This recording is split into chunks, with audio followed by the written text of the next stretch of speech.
Just a second, let me turn the volume down on my computer. There we go. Someone else is turn the volume down on their computers. Okay, good morning, everyone. Welcome. It's March 18th, 2024. Hope everybody had a great St. Patrick's Day weekend. We are here. We've got 4 commissioners are present, so Commissioner French is not going to be able to join us today, but the other 4 are here in the conference room this morning. So I know we've got kind of a busy morning for a little, it's turning into a busy morning. Like we've extended some time that I know from when I attend agendas. So let's go ahead and get started. We've got Justin Johnson. You guys want to go ahead and come on up? So we're going to talk about the opioid settlement funding. And so just so you know, I did ask the Sheriff's Office to be here too as we talk about that.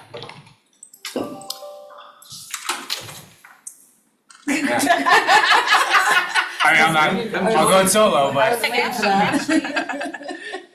can't get off that either. yes. So good morning. We're going to have a presentation for you here, but we have various players at the table here, so joining us in the room. So speak up, please.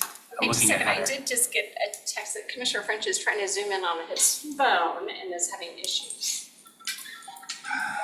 So, okay.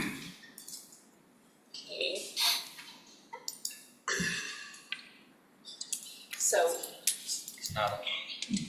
okay. So Victoria, yes, I'll let you take care of that. Figure out what we need to do. Okay, but we will go ahead and still get started. Excellent. Scott, do you want to? I'll just quickly kick it off. Commissioners, we're going to be talking about the opioid settlement dollars and the work that the team's been doing to coalesce some ideas that has been discussed with the board. They've also been meeting internally as a team to figure out our process and procedures around how to handle the dollars, staging of RFPs, all that good stuff. So I think they've got a lot of really great information to share this morning. Excited to have you learn more about it.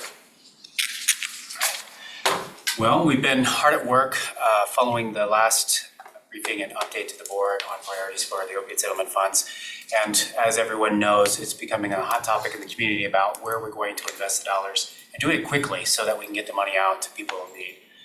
So we've had to do a little pivot based on some changes here legislatively. So as we go through the projects, I'll give you an update as to why we shifted, and then also we're doing planning internally. So I think the 3 main areas that we really focused on as a group was looking at long-term investment for the funds. How can we look at addressing the opiate challenges as substance use challenges in the community over the next 5 to 10 years, knowing that the funds will be coming in for a period of time? And then how can we rapidly move into the community to put dollars out to support the need that already exists? So I think those are the 2 main areas. The third one being the housing support, which is part of a long-term, part of a short-term, looking at rapid investment for supportive services already in place, specifically with pregnant and parenting women who have children with neonatal abstinence syndrome. So that would be the third, and that's one of the board's identified areas. There is a 4th one, and we'll get to that one as we move along here. So we'll start with the first 2. So if we get the first slide. Really honing down on the area the board had identified for the 23-hour crisis relief and sobering center.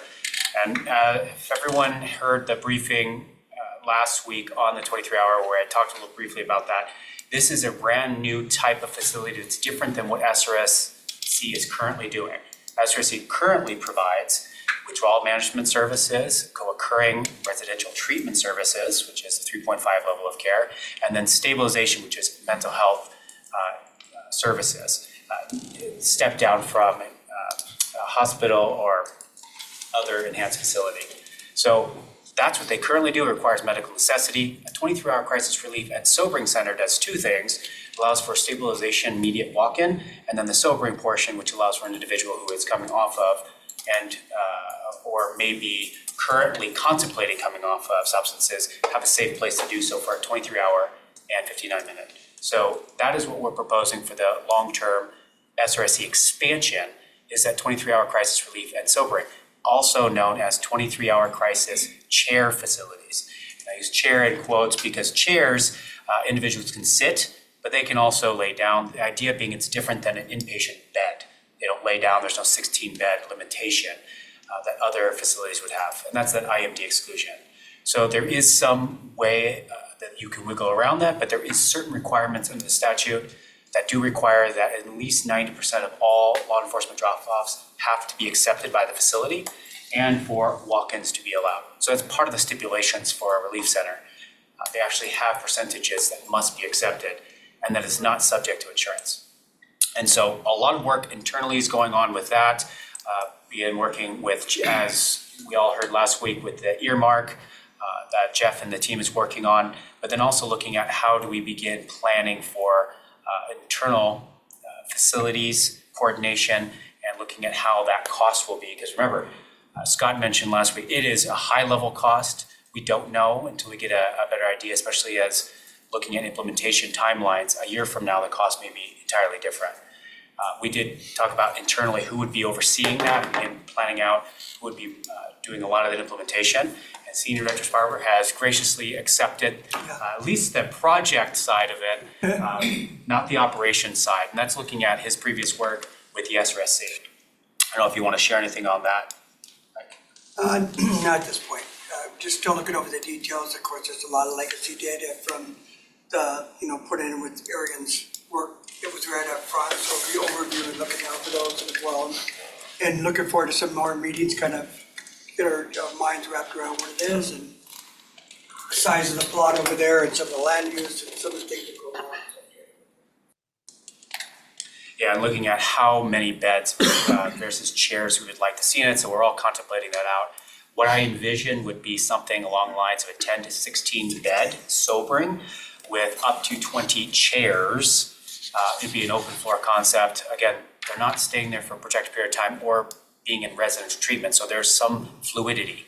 And that 23-hour and 59-minute allows for transitions between the 23-hour crisis and the sobering and back and forth without violating any of the statutes about treatment service timelines. And we're already working on our end to have our partners aware of that on the Medicaid side so that we can secure Medicaid contracts or at least promises of engagement from our Medicaid side as well as the operational side for the non-Medicaid. So at the same time we're looking at implementation building, we're also doing operational work as we look forward. We'll also be planning with Jeff and the team as we look towards the 2025 legislative session to look at state funding that we can also look to invest. There's a lot of work going on in King County, so we're staying abreast of that, working with our partners to get information from them and what their facilities look like. I think our costs are going to be a lot lower, but at the same time, we don't know what to expect as we move along the end project. So planning in advance to have as many funding sources as possible and having all the partners at the table, including the city, for the recognition of this facility being a regional one. And like I said, I won't go into the earmark one, the board already is aware of that. Any questions on the SRSC and the work internally? Excellent. Like I said, that's a long-term plan. The goal with that is to allow for the greatest amount of service engagement over the next 10 years. And I believe there is sufficient need for that within the community. A question just for awareness. What type of kind of situation or crisis would a facility like this really help with relative to what we already have in the community? Yeah. So currently we have inpatient facilities and we have the ER. So for example, if law enforcement's out in the community with their unit and they're having someone that's been called out repeatedly, they're starting to see the individuals consuming alcohol. They've had this involvement with the individual before and they know that they tend to, symptomology gets exacerbated over a period of time of continuing, but the individual is not engaging in any behavior that they could immediately direct them. They encourage them to go to the ER for treatment because that's really where the availability lies. They can't force them yet because they haven't done anything. They're starting to go down the wrong pathway. This could be a facility where engagement could allow a walk-in or a drop-off immediately within that facility and immediately provide a 24-hour engagement.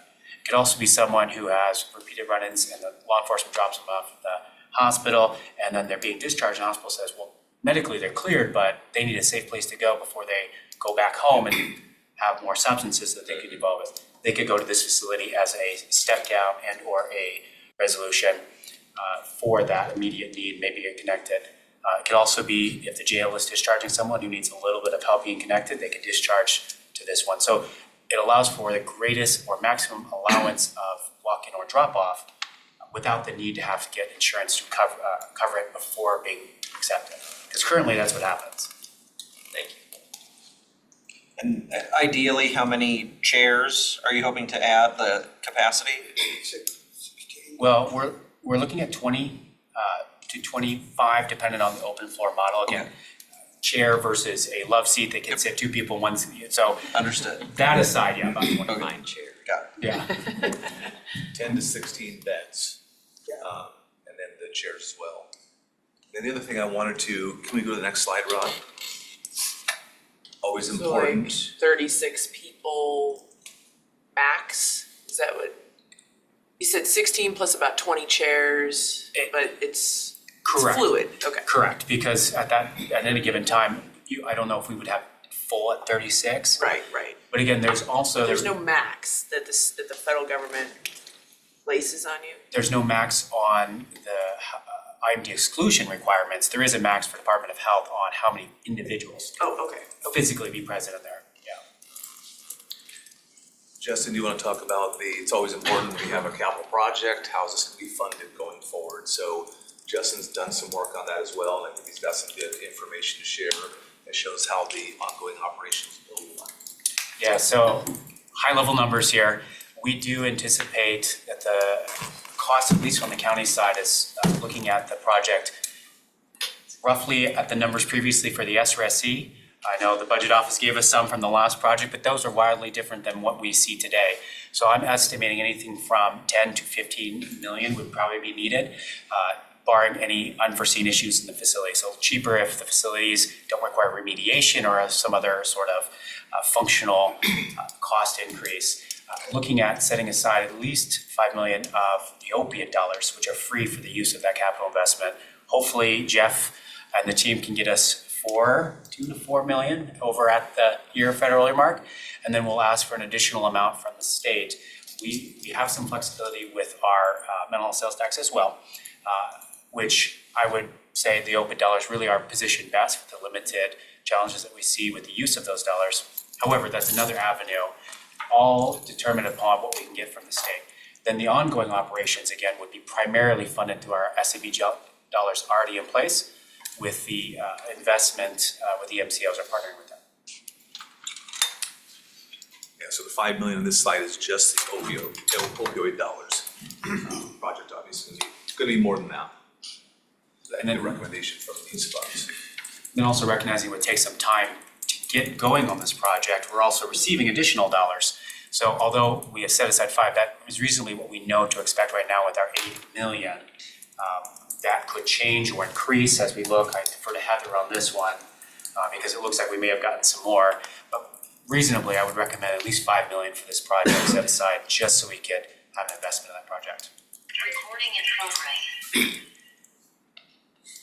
And as a reminder, to the board, the projections that Heather's tracking is showing that we'll probably be around this date 3, thereabouts. Correct, but we are getting about 2 million this morning. Yep. So the From, pharmacy from payments were coming from in this John, morning. J&J, yeah. It's Monday So- morning. Yeah. So by the end of the year, we're projecting if we receive everything that we expect to, we'll have about 8.3 million in funds from the opioid settlements. So can we at some point get a spreadsheet that shows what we have to date, what we are estimating? Yep, we've sent that out. You'll all have it in your email. Yes. And trying to track that and then keep it updated as no funds are coming in, because there's just a couple of the tranches, settlement buckets that we know what's gonna be received over the number of years. Some of them we don't know yet Right. until like the year of the receipts, and then we'll be able to get those things. Probably, each time we get a presentation like this, we probably should have that with it. I can actually send it to Ron right now if you want to take a flash at it. What is the timeframe that you have in mind for trying to engage the city on this with regard to partnering with their opioid dollars? Absolutely great No question. Since the board did give us direction to move forward with exploring partnerships, I've gotten a test of the waters to see what the city would be open to. At this point, I don't think, and also hearing from the OAC feedback, the city is aware of how much they're getting yet, or what their plan is. They're not opposed to a partnership, but I also don't know or think they realize how much money they've got, or yet even identify priorities. And they haven't done any community engagement. I think they're gonna need that piece prior to moving forward. So I think their timeline's gonna be different than what we expect. I would just say, give us the money and we can plan it effectively. I don't know if they'll go for that.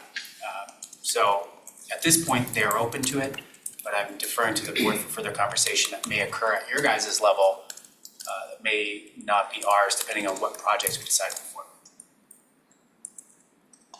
Enjoy partnership. I think they are open to our second project, which is, so this is our, yes, it'll be the third one listed, but it's our second look at this, because right now, I think everyone's aware that the city had been talking about declaring an opioid crisis. There is that conversation on the table. I think the reality of the community is, what are we doing immediately to address the needs that exist? And that's one area where I think on the county side, we've been looking at this for both as a long-term strategically, and then right now, what can we do immediately? So one of the recommendations that we're also looking at is an immediate release of the dollars for an expansion of similar sobering services within the community. With the existing facilities, they're able to do the service today. And by allowing those dollars to go forward and revamp existing facility to provide that service, we can more rapidly address the need that exists with the available funds that are already on the table. For example, there's the Cali building that was just purchased, and that facility from Daybreak is already licensed by Department of Health to provide certain services. That is a facility that could be utilized moving forward to provide sobering services to meet the need of the community and immediately address the opiate challenges that do exist. So that's one of the recommendations we're putting on the board is to allow us to move forward with an RFP to release funds to allow for that partnership with a provider that could immediately provide those services as an immediate support to the community, achieving the same goal. So when you ask about 36 beds at the SRSC, we don't expect this would impact any of that long term, but it does jointly expand our capacity. So we would go beyond the 36 to allow for additional beds, probably 16 as well. Everyone remembers there used to be the old detox in the 8th Avenue building. Then changes with STARS reduced that bed capacity to almost zero. But with recent additions to their portfolio, they're able to expand more rapidly to address that and are wanting that partnership going July 1 moving forward. So that plan is already in place, and there was an earmark of dollars for the state to expand that service, allowing us to have a partnership like that. We have buy-in from other partners with funds already on the table. We basically had our combined funds to support community engagement without having to go it alone. So that would be from our perspective, the best use for the dollars for the immediate engagement, and something we could rapidly deploy within the coming weeks. So just to clarify, STARS is gonna open up a sobering center, and they're looking for partners like the county to invest in that? Is that what you're? Correct. Okay. Yeah. And they wanna open up by July 1? Well, they're already open. They're doing withdrawal management from the facility, and it is already licensed by DOH. We aren't saying specifically STARS, but they are an example of a facility. Of a facility. So putting out an RFP for organizations like STARS that could manage and get that going now, since this other endeavor that we want to put Yeah. together will take us several years. Correct. Okay. Well, that seems like a good response, since we have people out there that need to get to a sobering center now. Yeah, and again, it would have the same rules associated with what we're looking to achieve at the SRSC to allow for individuals to walk in or be dropped off. And this is something that, for example, STARS did for a long time with the detox vans. They had partnerships with the hospital to divert individuals, and with law enforcement, and with the city of Spokane to allow for individuals to transition and receive treatment as a part of that. With the reduction of their facilities in years prior, they pretty much lost that capacity. They're hoping to rebuild that back up. So that's our recommendation for the immediate. On that one, can you talk about the breakdown between capital and operations that's in the PowerPoint? For the second, Yeah. yeah. That one is going to be a lot less in terms of capital because the buildings, if we were to go with a facility that's already in place, we're not looking to create something new or change from the ground, just to add additional capacity. So we're looking at, and I get rough numbers here, anything from a $300,000 investment up to just shy of $1 million. Again, looking at partners that may already have dollars on the table from the state, we're basically just joining a partnership. Is that am I looking at the wrong slide that says 1.2 for capital and 200,000 for ongoing operations?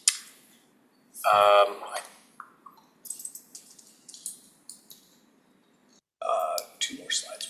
Yeah. Oh, right. This would be the expansion of an Yes. existing. Is that what you're talking about? Yeah, that's correct. Okay. Now, we threw in the $200,000 for ongoing operations if the board had determined that they wanted to fund. So this is the challenge with, if we go with one that's already in place, for example, one that we're already contracted with, they do have agreements with Medicaid that could pay a portion of that. Now, we have all of Sobering covered, but if they wanted to expand services to allow the 23-hour crisis relief, there may be individuals with commercial insurance, I'll just be frank, that don't pay any of that. And so for being able to support them, that's where we put a lot invested into the SRC, or that's what we're planning to do. For this one, we would need to know if the board wants to expand that and allow for more commercially insured to be covered or not. That could limit the availability for certain residents within Spokane County. We have not seen commercial step up and actually pay that. Well, and don't we need to be watching for what those state dollars and everything that they're putting out for behavioral health and substance use disorder? I mean, we don't really know even what funds those are that are coming out and trying to pay, so that could help with some of these costs. Yes, and we've been tracking that. But their opioid dollars that they're trying to get out as well. Correct. And I'm on the committee for the statewide implementation for their dollars. They're actually looking to just give those out in lump sum grants to the counties because pushing out a program that they're trying to do puts a lot more administrative pressure on them. So that's what they're recommending. And that way we would then be responsible for implementation. I don't anticipate they'll push those dollars out anytime soon. Now the state's doing a lot of dollar investments already or have, and I haven't found that those have been readily available to us on this side of the state. Yeah, it seems like a lot of it seems to be going to the west side of the state and not over here yet, so. Yes. So something I think most I'll pay attention to in the next legislative session. Okay, thank you. But we have quite a bit of dollars, like I said, that we've already been receiving for substance use that I can't unlock until the facilities are there. So really what we're looking at is saying, if I can use our SBG, which I have to give back quite a bit, by doing this investment, we actually have an ability to unlock almost $800,000 worth of substance use funding that I could put towards at least the sobering portion. The part of the operational is that 23-hour crisis relief. We don't have an ability to use the SVG for everyone, only for those that are uninsured, and that's the challenge. So why put the $200,000 there as an option, and it allows for the greatest use or expanded for all residents in Spokane County. Otherwise, we would have to get really specific on who could use it after their third-party liability is funded out. Just like any of us go to the doctor, your insurance has to take a month to be billed and all of that. That takes time, and providers generally shy away from that.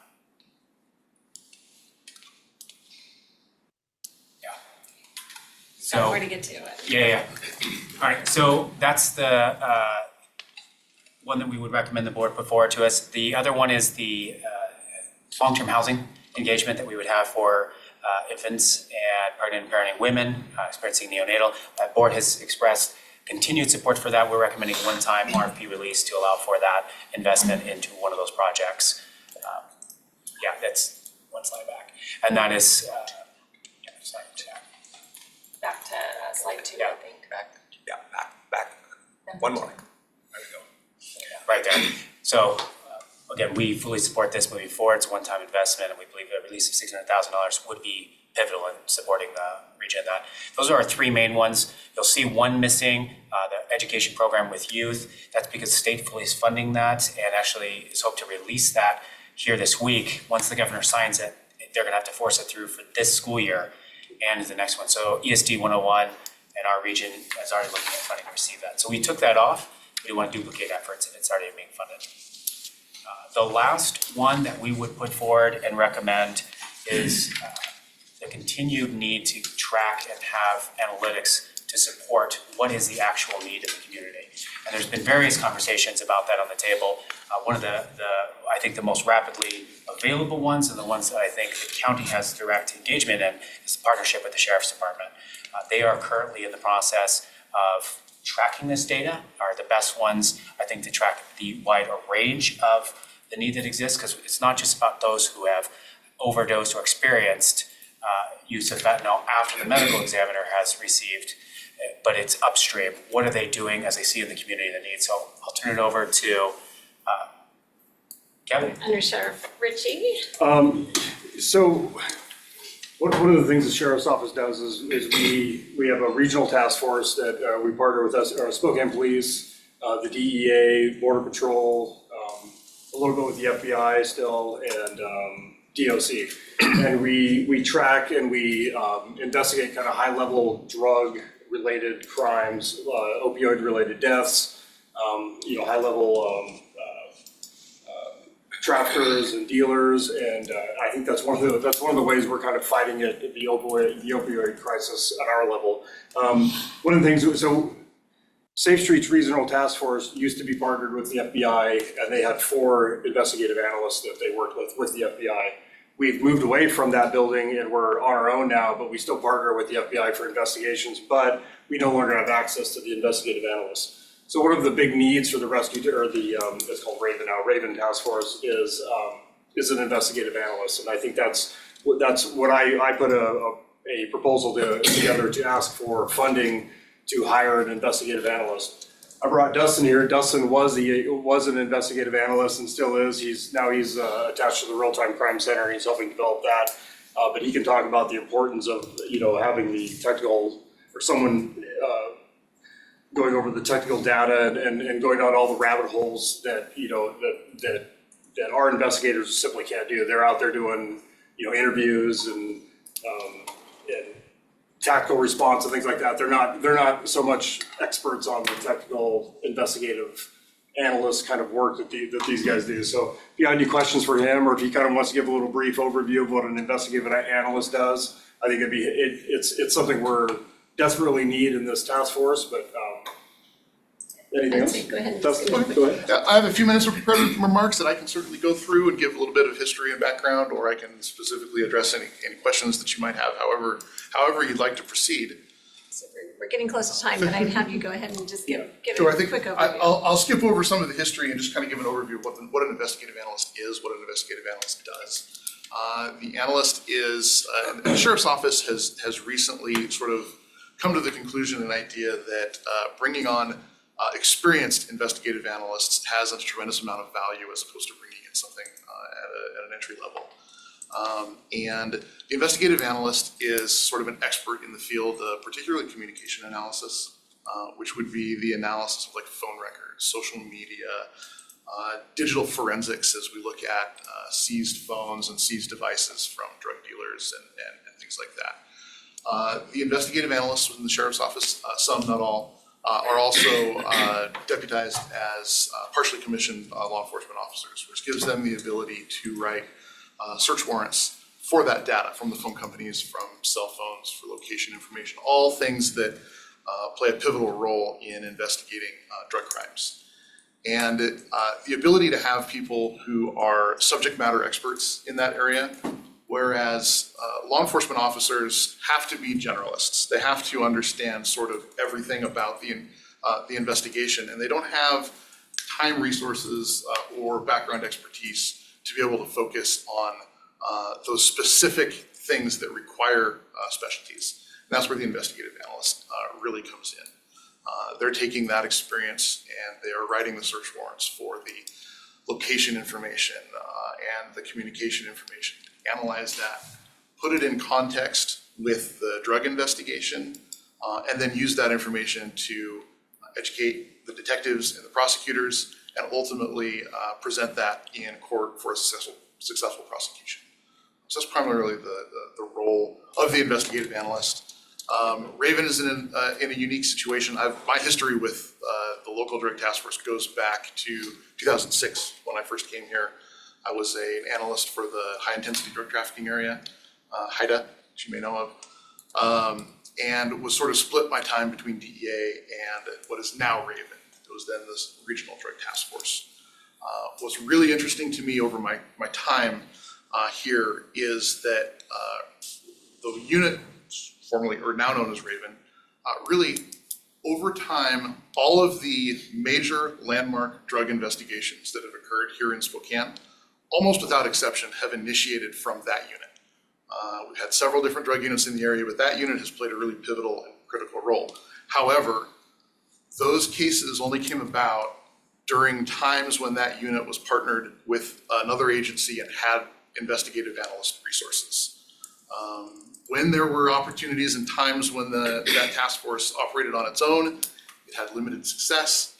Also, what I find very interesting is during those same times when they were sort of not operating in conjunction with FBI or DEA, FBI and DEA also did not have tremendous amount of success. So really it was bringing those two units together and having those investigative analyst resources that I think brought together a lot of the major landmark drug cases that have occurred over the last 20 years here in Spokane.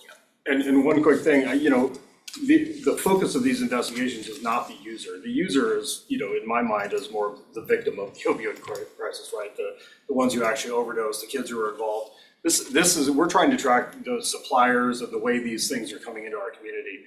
And going out and doing an investigation and finding enough evidence to arrest a user is easy. It's tracking all this information back to the source, back to wherever it came from, which is out of state, out of country sometimes. So that's where these high level investigations get really technical and really hard. But I think that's our focus, and that's what we want to accomplish is cutting them off at the source. Thank you. Questions?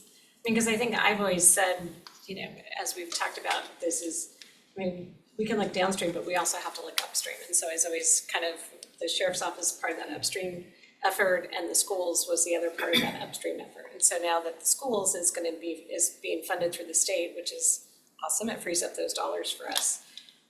But if we don't attack upstream issues and try to get kids not to be taking drugs and try to attack, the drugs that are coming into our community, then we're just continuing to put money downstream, and we're not trying to fix the problem. So.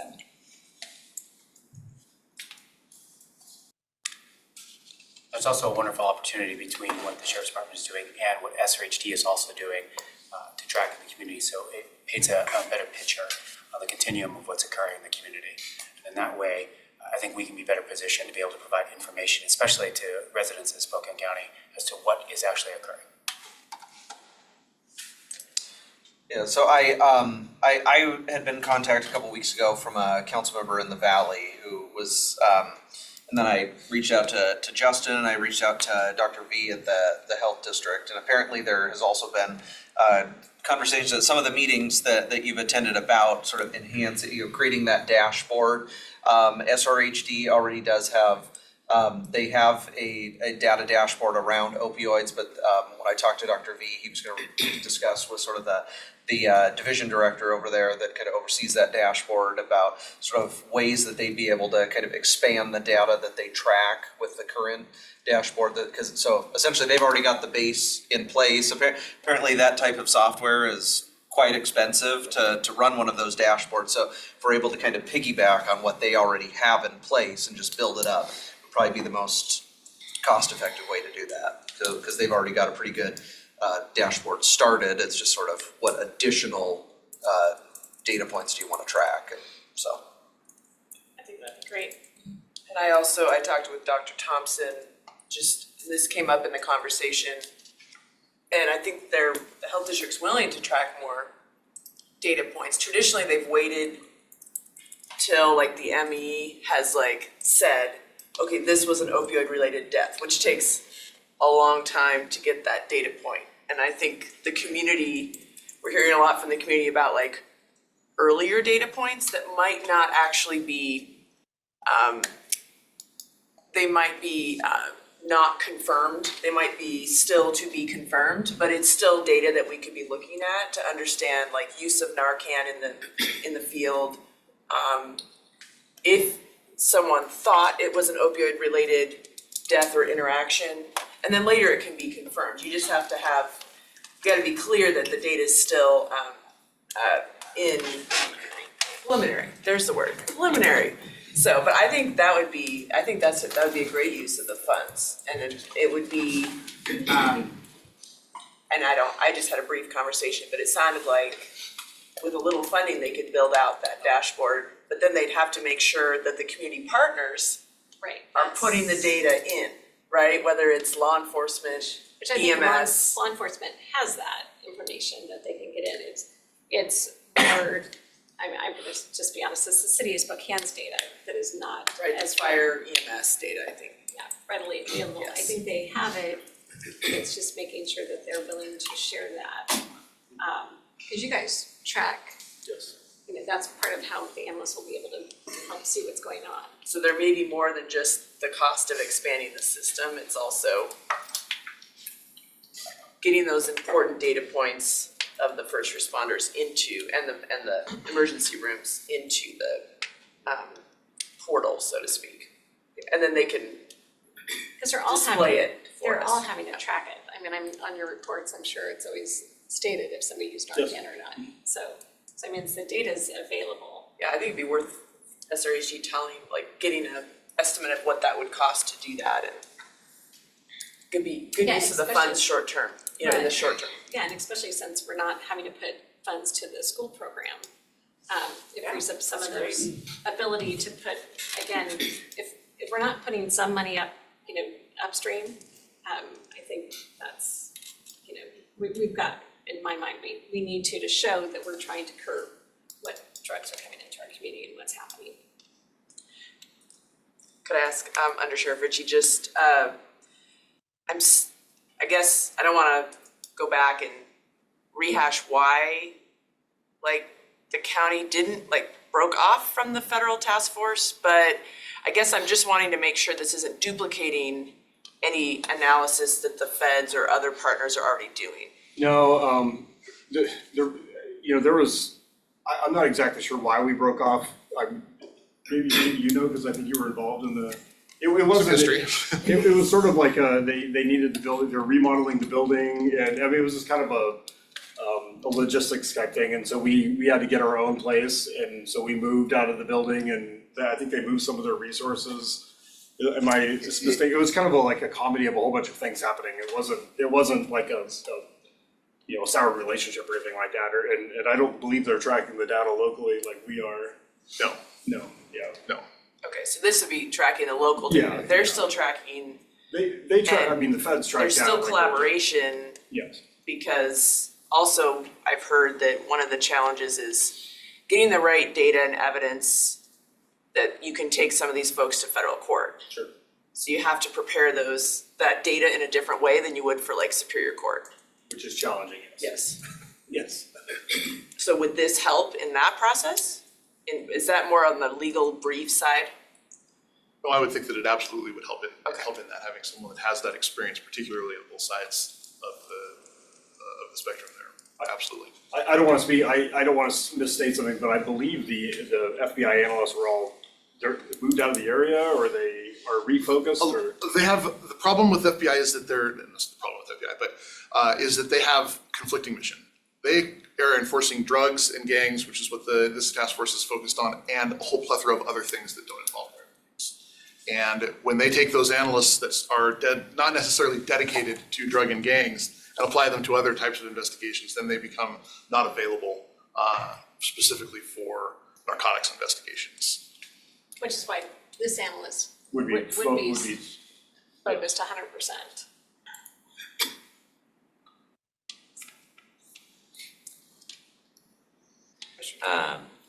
Just back to Justin, I see on the last page, there's the continued evaluation of gap areas, and there's co-responders, correctional settings, and then the tracking. Right, is that just to say that you'll continue looking at those things in addition to what you just presented on as we go forward? Yeah, I do think it's important that we continue to evaluate what those needs are, whatever the costs are shift, right? If it ends up being cheaper, we have available dollars that do come in. Having the board aware that there's other opportunities for investment and those areas and the specific needs, something we're going to continue to provide forward. I know we've talked about the co-responder and looking at rated dollars that might be able to support projects like that. Again, is a gap area. So today you don't have a specific dollar amount or proposal on those, you're just saying these continue to be in the mix? That's correct. Okay. Yeah, again, because of the high level need associated with building out the SRSC expansion, we want to make sure that funds available for that are specifically identified. And as we move along and there's additional costs associated, we'll shift and provide more availability of what that projected cost would be. If I can add something on that. We had a meeting last week about this, and one of the issues was allocating some funds towards detention services. And the reasoning behind this is there's a multiplier effect of any involvement of treatment, substance abuse treatment, medicated assisted treatment by potentially avoiding future deaths in the jail. That's a significant liability drag on the county.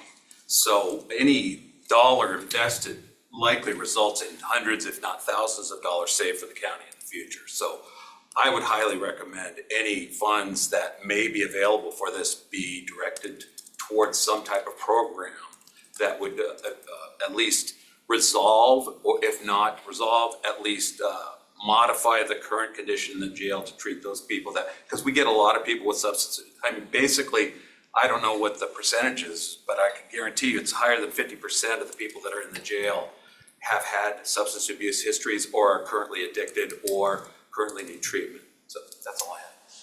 So Mike, is there a proposal that's coming from the jail? Not at this point, Commissioner. We'd have to look into it. So, Because I mean, I would agree, I just don't know what we What can it looks do like and- in the jail, what that would look like. we'd be happy to look at that and research that with your team, Justin. And- Because I know we've had some preliminary conversations about it, but we can Yeah. kind of reduce that down to some.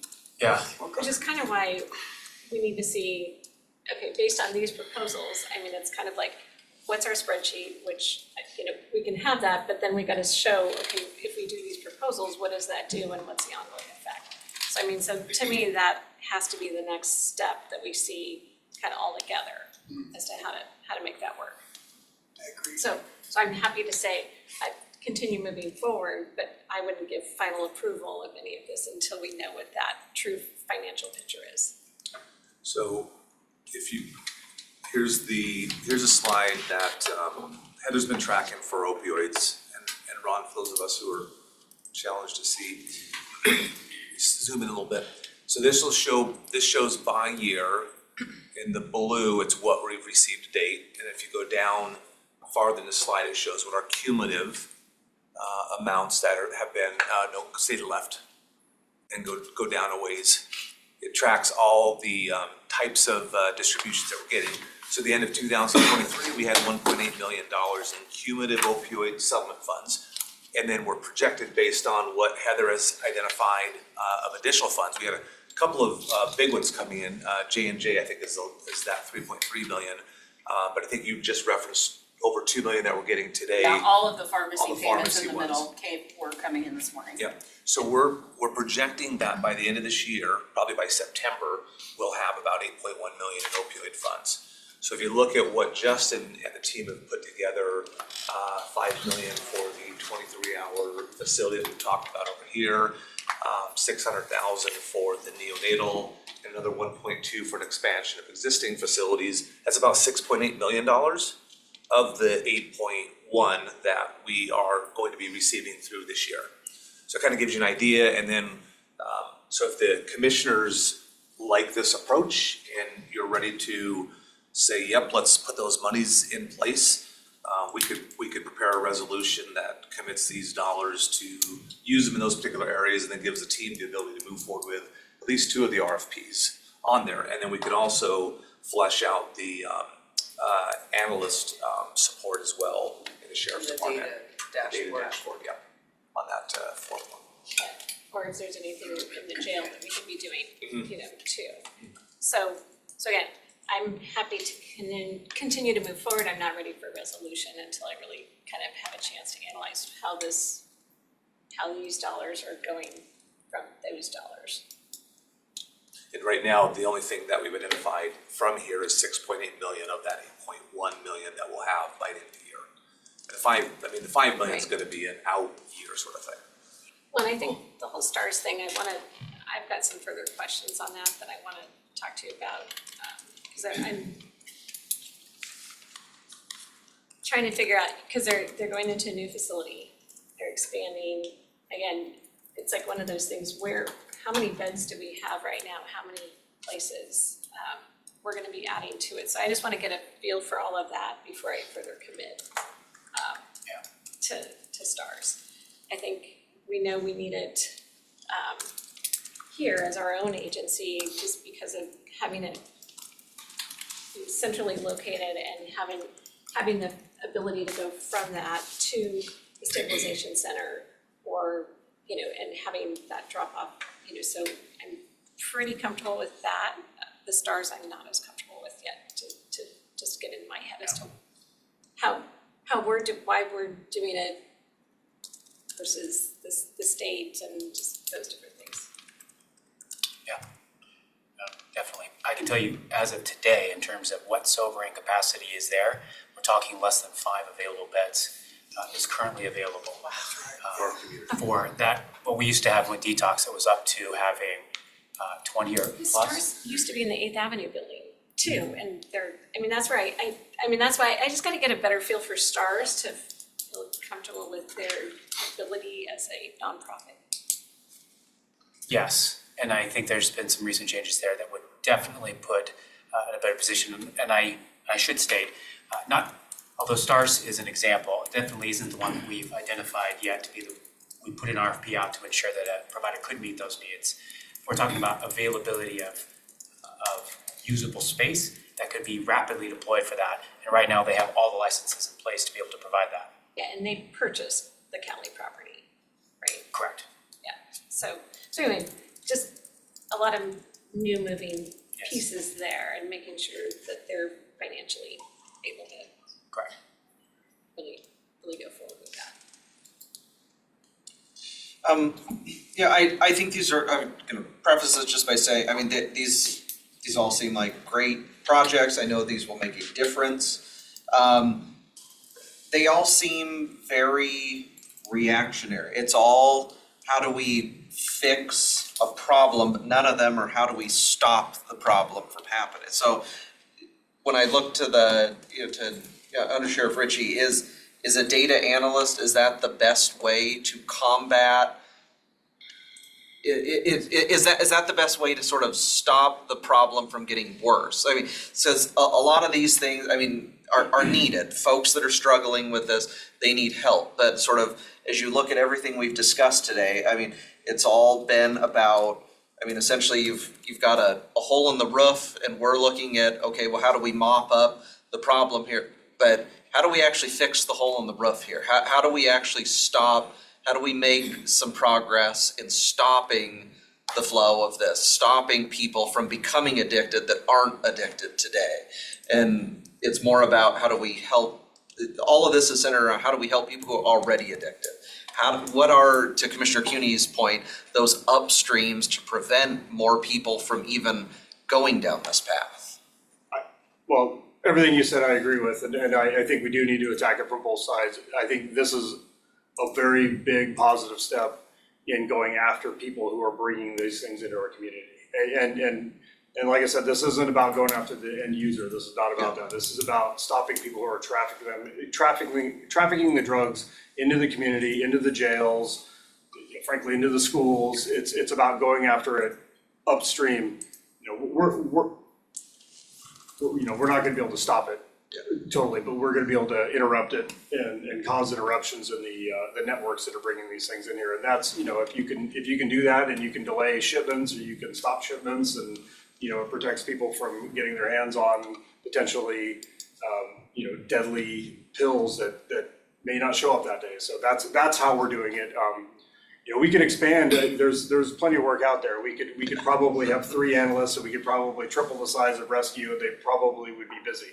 And I think when you start tracking the data better, I think when everyone gets their mind wrapped around it and they track all the Narcan usages, because there's Narcan usages we never hear about, but when you start tracking all that, when you start tracking the deaths that are actually, maybe they died of a heart attack, but they had fentanyl in their system, and you start putting all that together, I'll bet it's a lot scarier than what we really think it is. So this is one way to start doing it better. And our people are pretty good at the investigations as is, but this is just another really, really, really valuable tool in stopping this, And or slowing it down. can you say where the sheriff's at? Oh, yeah, the sheriff is currently on his way or in San Diego right now. He was invited down there because he's sitting on the HIDA board now, and they've invited him down to go explore some of the drug trafficking tunnels in Southern California. So that's what he's doing right now, and I think he'll bring back some pretty interesting perspectives on what's going on down there. So. Yeah, just gonna add something, just another plug for KSPS Spotlight from the chair's interview with the undersheriff in the Real-Time Crime Center. We did get some data back from the medical examiner. It was very disturbing and concerning. About 100-fold increase in the number of deaths involving opioids, but specifically fentanyl. I think the number was 7 of those were minors or under 18. And she's looking to get you all, I think, an annual report from last year and there's a little bit of a lag in the reporting. But just what we've seen, I know when the Engage DEA operation was set up, they were reporting from 22 to 23, 1,100% increase in drug seizures. And we've put out some things from the jail about 300 pills, being found with the body scanner and others. So just thinking about the scale, some people have talked about it as like a hockey stick increase. And certainly what we've seen in the ME's data, again, very much on the back end, it's a shocking several 100% increase that we're seeing from 23 to 24. And again, one of the other upstream issues, was the school program. So again, now that the state's requiring the schools, that's gonna be a big help, I think, to help kids understand not to do it, so.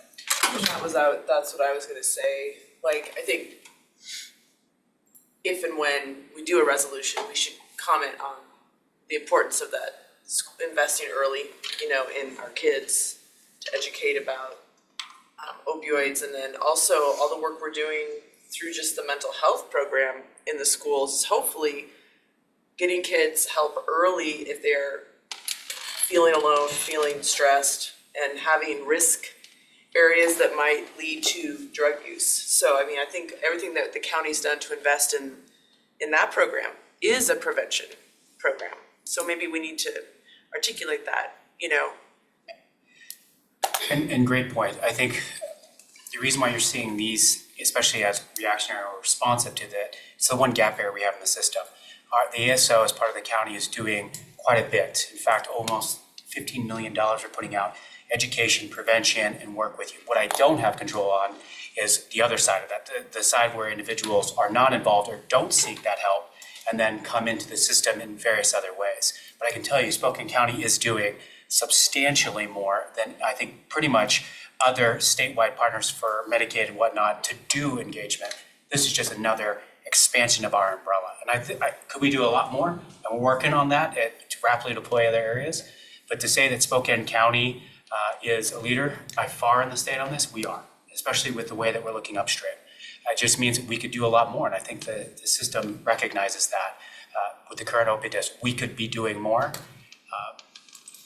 and we're being very introspecting what that looks like as we begin examining the system. But this is just one of the key areas of gaps that exist that don't have an availability for that intervention yet, which is why we're recommending it.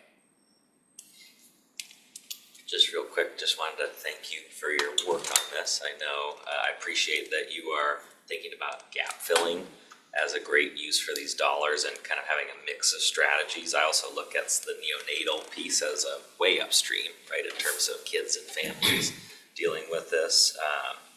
And I think we've all been excited about the crisis stabilization project and expanding and having the sobering center. I appreciate you trying to think as well about the immediate, right, of saving lives today based on what's already in the community as a supplement to that. So thanks for the creative ideas.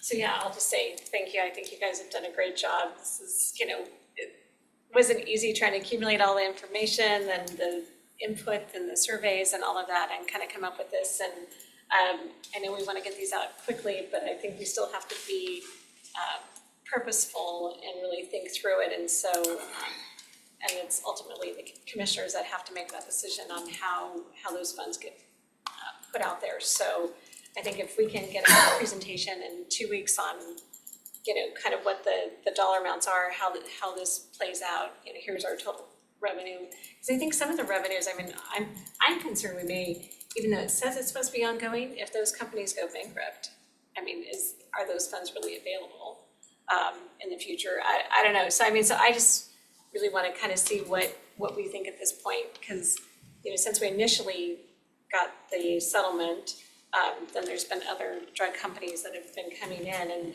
I'm not aware of, are those ongoing, are they not, and so all of that. So I just really want to take a little bit of time, a week or so to kind of think through that, and like I said, with STARS, kind of really where they're at. And then if we can come back in 2 weeks, I think we can maybe make some progress to get, start to then prepare what that resolution would look like. Absolutely. That sound okay to the commissioners? Yeah. Okay, thank you. Thanks so much. Thank you.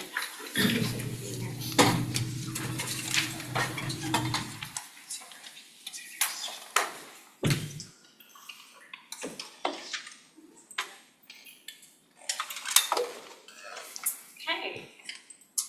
Scott, this takes us to you and Jeff. Yep, Jeff and I are gonna work through this together. So I'll just start it out and I'll turn it over to Jeff. County's been talking about space planning for many, many years. Jeff will go through a couple of the recent space planning efforts that were done, and one that was done, I think, back in 2006. Kind of laying the framework for why we've been looking at this, what the opportunities have been presented through the evaluation of these space plans, and then we've got a recommendation for an opportunity that's come to us for a next step to address some of these things.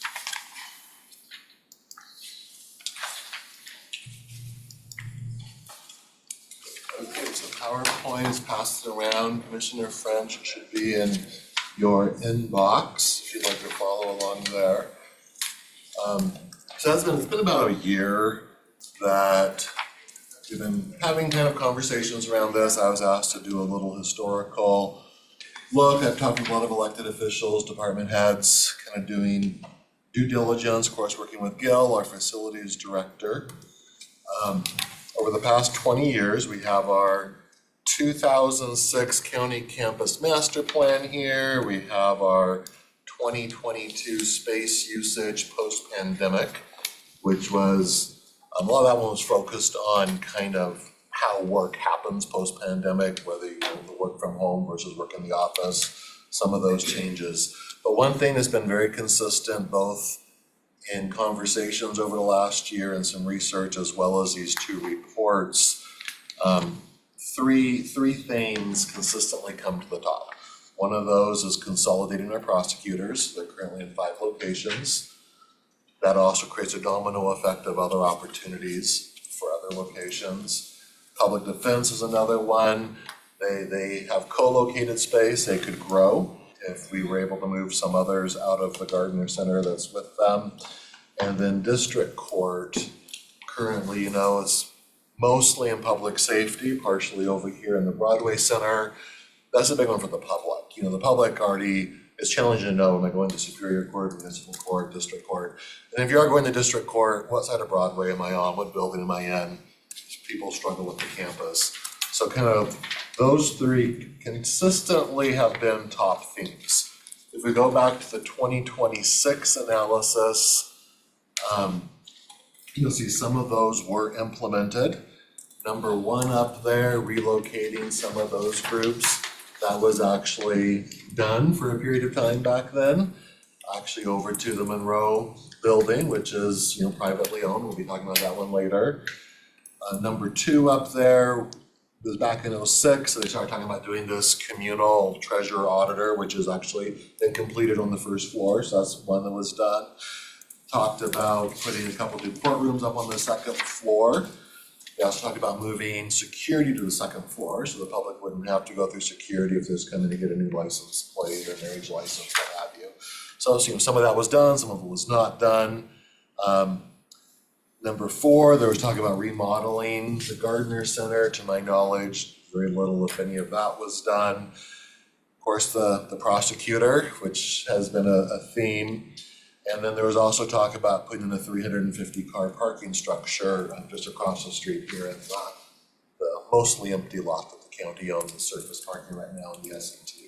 So those were short-term goals back in 2006.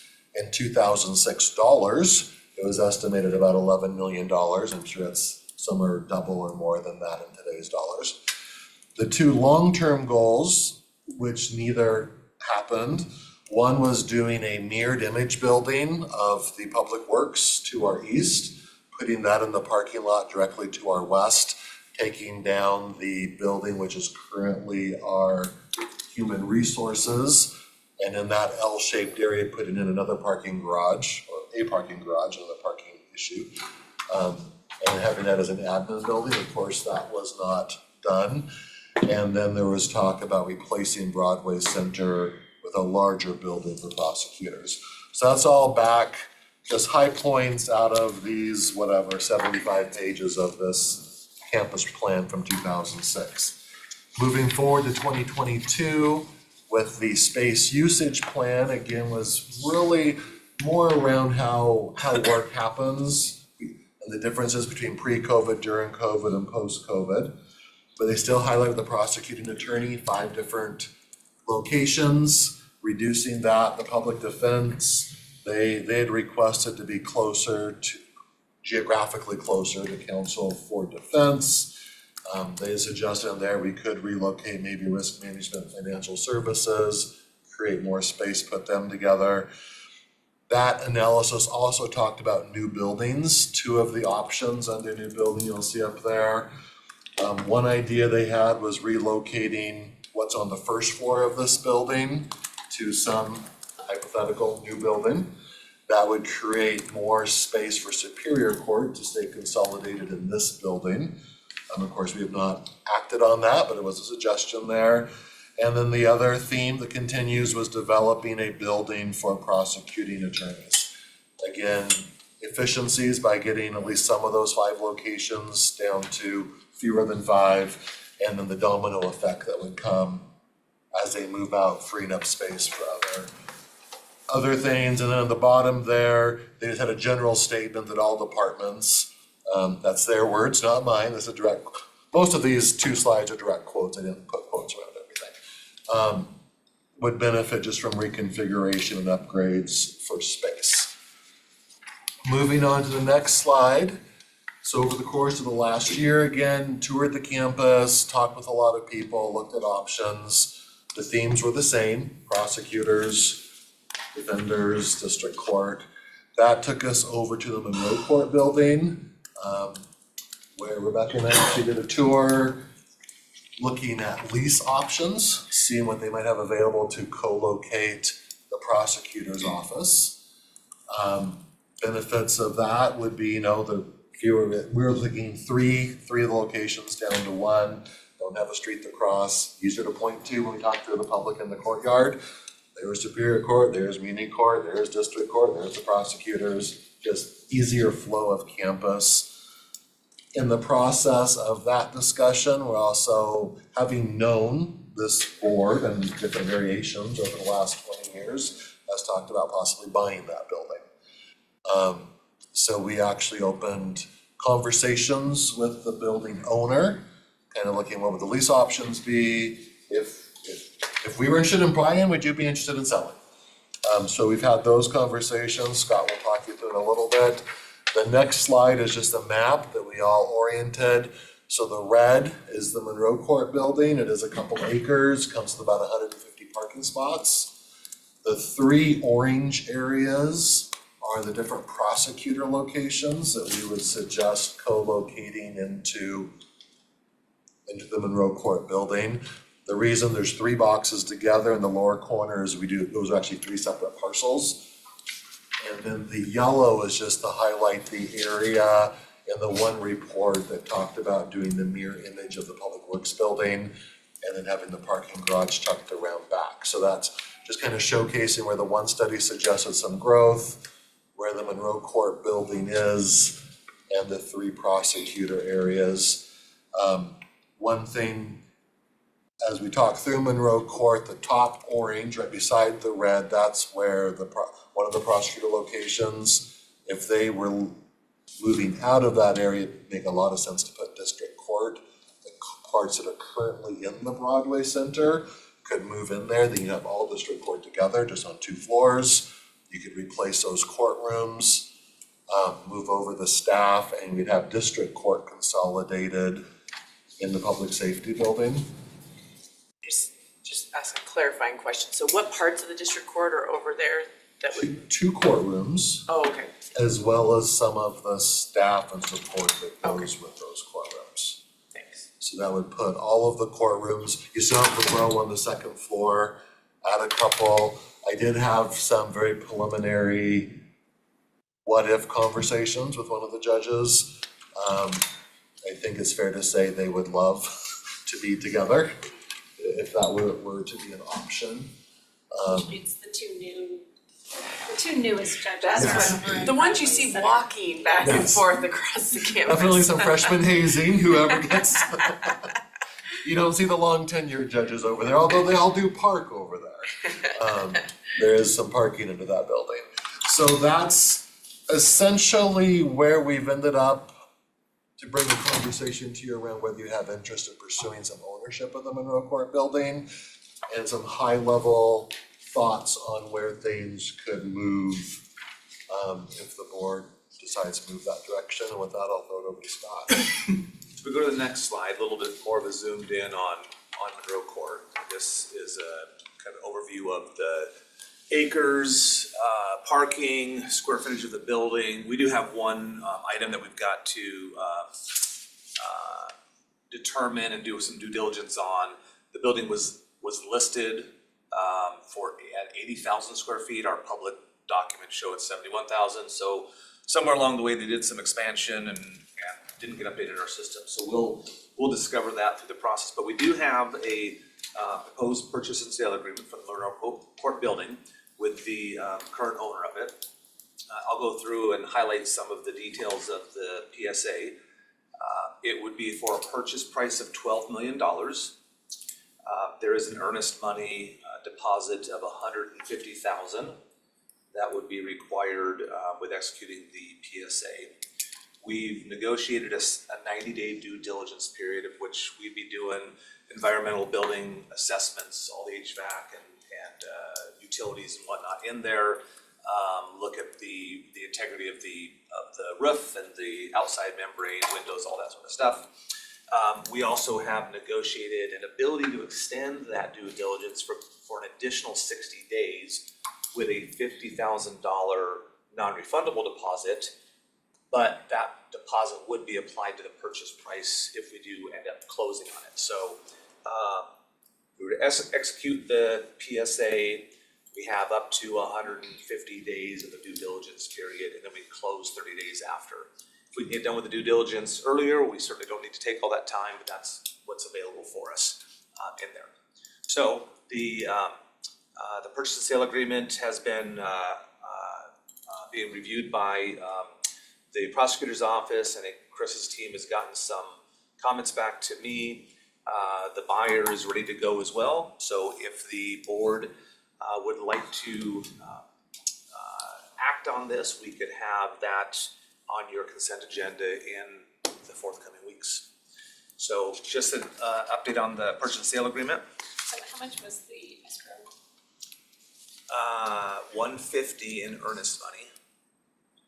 An addition, Doesn't come back, right? it does come back. Okay. Yep, if we walk away with the $150 back, if we go beyond the 90-day due diligence, and we go into another 60, then it's additional $50,000. That is not refundable if we walked away from the deal, but it would be applied to the purchase price if we do close on the transaction.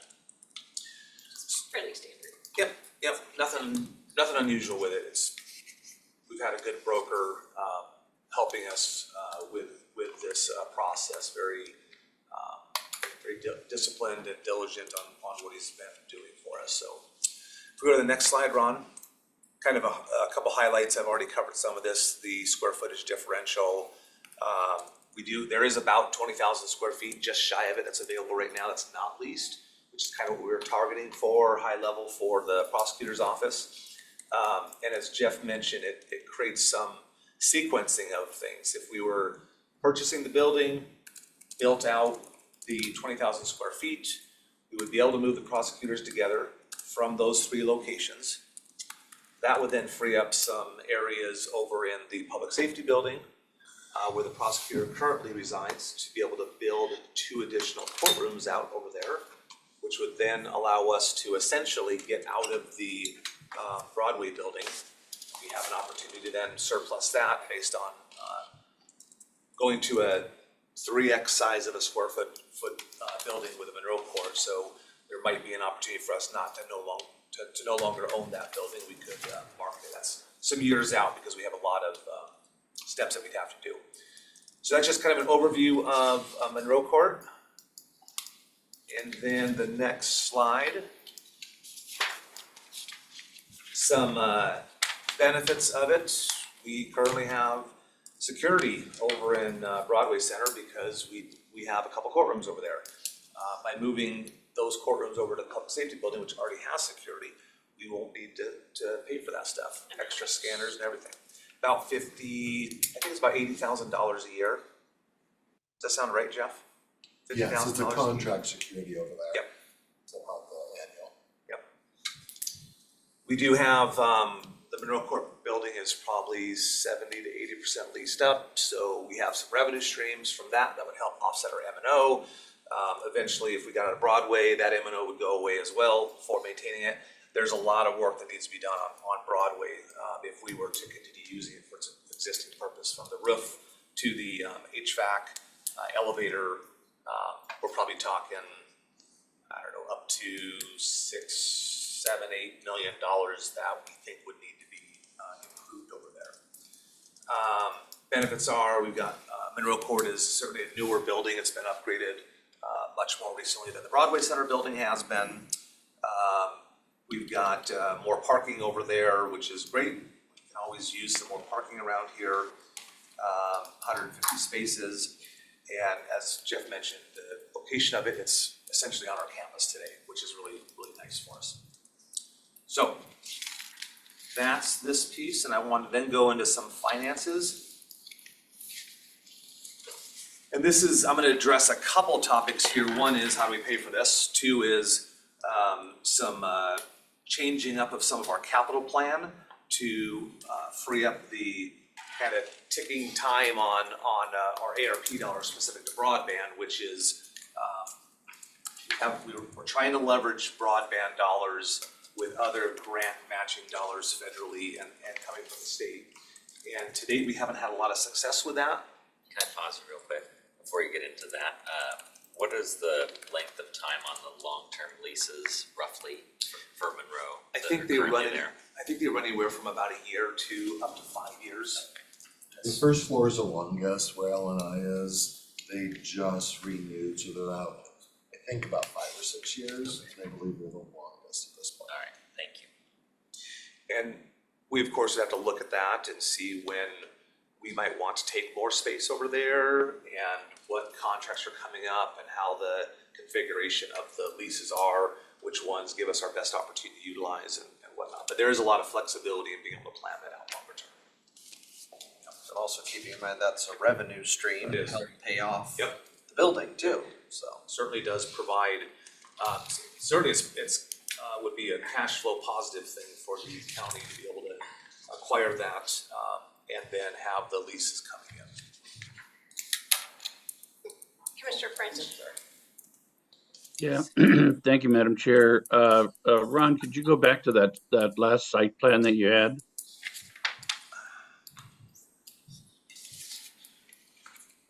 There you go, thank you. So we looked at this, got about 7-8 years ago. And the other opportunity, and I just want to put it on the radar, is that landscaping strip between the Monroe Court building parking lot and the campus parking lot could be paved over and allowed access back and forth between both lots. And it also would pick up some additional parking if you wanted to reconfigure that. And the other thing that we talked about at one time, and just putting it on the radar, not necessarily campaigning for it at this time, but the opportunity is to vacate Mallon Road and also make that part of the campus. It doesn't pick you up a whole lot of extra parking unless you can cut into the landscaping a little bit on the north side there, but it does allow for more uniform. You're not crossing a street, if you will, when you're going from one building to the next, and it's probably more of a safety feature than anything else. But just wanted to bring you up to date with some of the other things that we looked at when we looked at this once before. Thank you. And for the record, Commissioner French did join us by phone, like within 5 minutes of us starting, and then came in on Zoom after that. So I just want to, for the record, make sure people are aware that you were on for most of the meeting. Yep. Thank you, ma'am. And to piggyback on what Commissioner French was saying there, I mean, even if you were to, the current gate to get into the parking circle, I mean, I wouldn't say move it all the way out to Monroe, but you could certainly move it maybe even a little further east which would create a parking area there as well, if you move that current gate that's there as well. If the city would be willing to vacate that portion of Mallon, but you could do a lot with that area there. I think we're certainly happy to have those conversations with the city if that's the direction the board wants us to go. We will have to be thoughtful. There's an alley and a couple businesses about halfway in the middle of that block that may limit our ability to how far back we can request a vacation for. Up north, I also point out this property being adjacent to the Gardner building. There's a very rudimentary goat trail that with that little sliver of property up top that comes, you can get between the Monroe Court and the Gardner building. There's an opportunity to improve that to make it a little more passable as well. But again, nice connectedness in here, and I agree with everything Commissioner French said. There's opportunities for us to think about how do we incorporate that into the campus. Commissioner French? Yeah, and you have effectively two driveways there on the west side of Monroe Court. If you got rid of one of the driveways and tied the two lots together, you could pick up a whole nother strip of parking there that would be shared by both the public safety building and the Monroe Court building. So all of that could be available for parking. Thank you. Yeah. And I think provides emergency exits abilities for Gardner Center building too, which has always been an issue. Yep. Yeah, a lot of really good opportunities. I mean, just the location of this building, it makes a lot of sense because it feels like it's on our campus right now, but it's not ours. So this really helps to incorporate it in. Okay, anything else before I go to the finances? So what you'll see on this slide, this is a capture of a couple of items from the capital plan that the commissioners approved this year. I'm highlighting moving some dollars between the buckets, and ultimately everything still balances out in here. If you start with the broadband investment of 9.6, that was contemplated to be using revenue replacement. As you all know, because we've been talking about this a lot, that has a specific time frame where you have to have the dollars committed, obligated by the end of the year, which we could do it, but if we do it today without any other known funding sources for grants, we're gonna limit our ability to leverage those dollars to a greater amount of money coming in and really meet the intended needs of a larger broadband build out. So with that kind of pressure valve out there, we thought it would be an opportunity for us to move those dollars out of a time specific band and replace it with some dollars that we know are going to have a quicker time commitment on them, such as the Monroe Court purchase and sale agreement. So a recommendation would be to move the broadband dollars out of revenue replacement into general fund categories, still hold the interest income and general fund, which have no time restrictions on them, still be able to stay at the 9.6. The campus expansions, which is the Monroe Court building now, would change from indirects, general fund, and REIT, and it would just be indirects and the revenue replacement for the $12 million. And then the campus remodels, we'd shift out of interest income, it frees that up for broadband, and we'd use that with a combination of some REIT dollars, and then just moving, just to get it to balance, we moved a couple things out of detention services, that was gonna be a general fund, over into indirects, out of facilities, out of general fund and indirects. And then at the end of the day, this actually allows us, because our interest income that we've earned to date is much higher than what it was when the capital plan was put together. It was $2.3 million, now it's close to $3.5 million. So it allows us to free up some dollars that were going to be used for REIT, and now those would be unassigned, those could back up to REIT for other uses. Okay, Commissioner French. Yeah, thank you, Madam Chair. So there's another source of funds that a lot of times goes missing, and that is the TIF funds from Kendall Yards in the North Monroe. And I don't know how many dollars are in that now. I think it's approaching a couple million, but I could be wrong. But it's getting up there to where it's in 7 digits and stuff. So that might be another revenue stream that you might want to plug into your model here. Really good point, Commissioner French, because that does have some fairly wide abilities for us to use for campus improvements. I don't remember specifically what the TIF said, but I know it was allowing us to use it along Broadway or on the campus. So we could, if we think about connecting these things, removing fences, moving gates, that would be another source of revenues for us to be able to utilize. So that's a quick financial overview. I coupled the how are we going to pay for the Monroe Court building acquisition, along with a kind of a swap, if you will, of the broadband dollars, and still net out whole on our capital plan. So that'd be a proposal for you all. And if you are comfortable with that, after any other questions, we would anticipate a resolution not only for the executing the PSA once we've got final reviews done by both our parties, and then also a resolution for the moving the capital between different buckets as well. The broad link, if it's maximized at the 15% match, it could leverage up to 60 million more. Because the way it's structured right now, I say right now because it changes so frequently, the state is saying that they will do the 25% match required by the feds as the money passes through the state, but they're gonna want an additional 15% match to get full points on the competitive grant process. So if you do the math, you're somewhere in the mid 60 millions, gives you 15% at the 9.636. Commissioner French. Yeah, thank you, Madam Chair. The other thing we're going to end up having to do, I believe, is a resolution to update the capital facilities plan, because I don't think we have Monroe Court building included in the CFP that we just adopted here a couple months ago. Yes, and Randy has connected with Scott Chesney.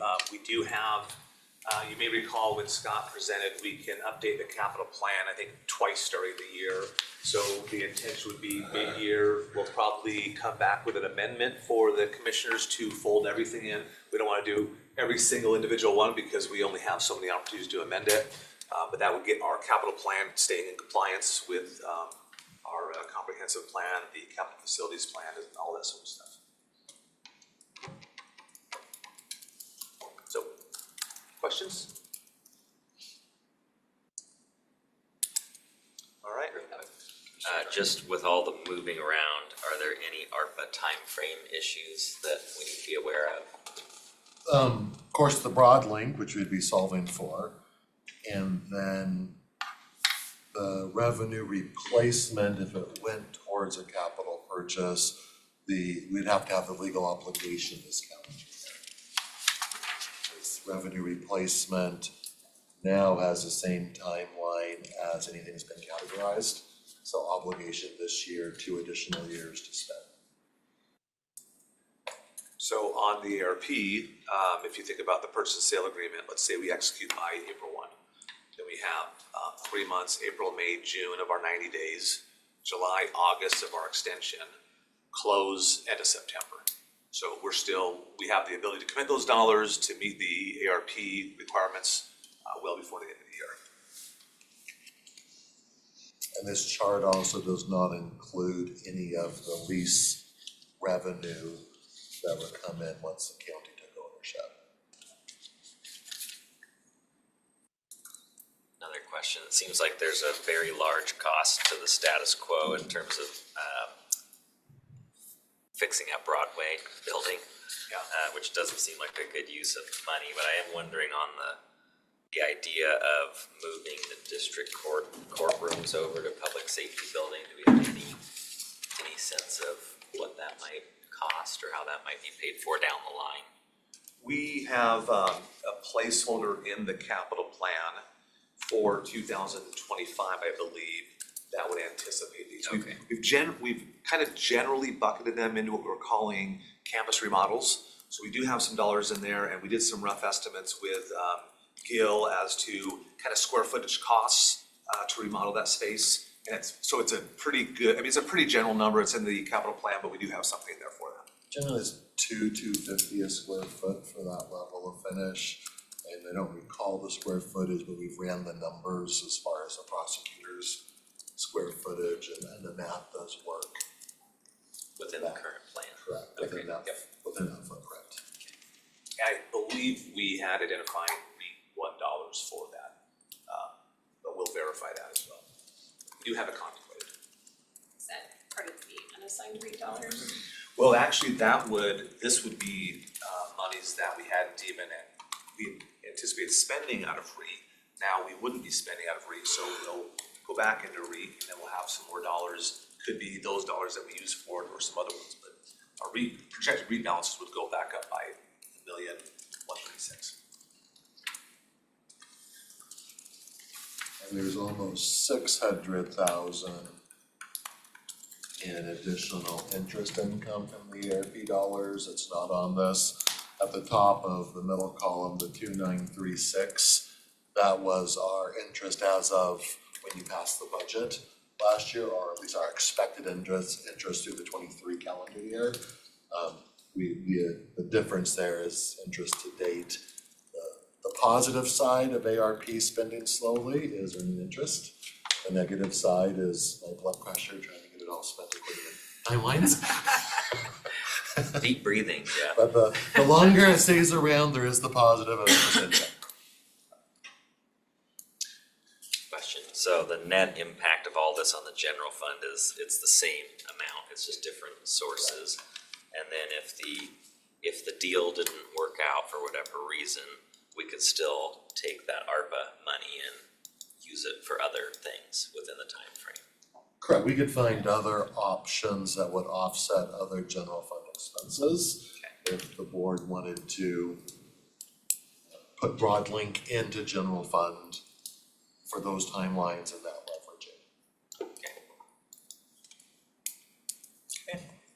Well, if our next steps then would be to get some resolutions together bring the purchase and sale agreement forward for the board to consider approving and also to move our dollars around in our capital plan. So we'll jump on that. I think so. So see, this makes me think of the helicopter that we need to figure out, but this provide, because I talked to the sheriff about it, that the 900,000 was what they've already been offered. Yes. So we're pretty sure we're gonna get that. It's just gonna be if we get additional funds. But I'm concerned, as we look at all this, and spending another $200,000 to $300,000 just because we're 2 weeks out. I just wanna make sure we're figuring that out, because I don't wanna spend an extra 200,000 or 300,000. Yeah. We can So put that on at the board's direction. I think we've gotta, make sure we talk about that next week to either place the order or not. Okay. We'll add it and I don't have, wanna spend extra money when we think we're gonna be doing it. okay. We will get, Chief Ellis to join us next week. Talk about the helicopter purchase. Right, and maybe, Madam Chair, if I may, if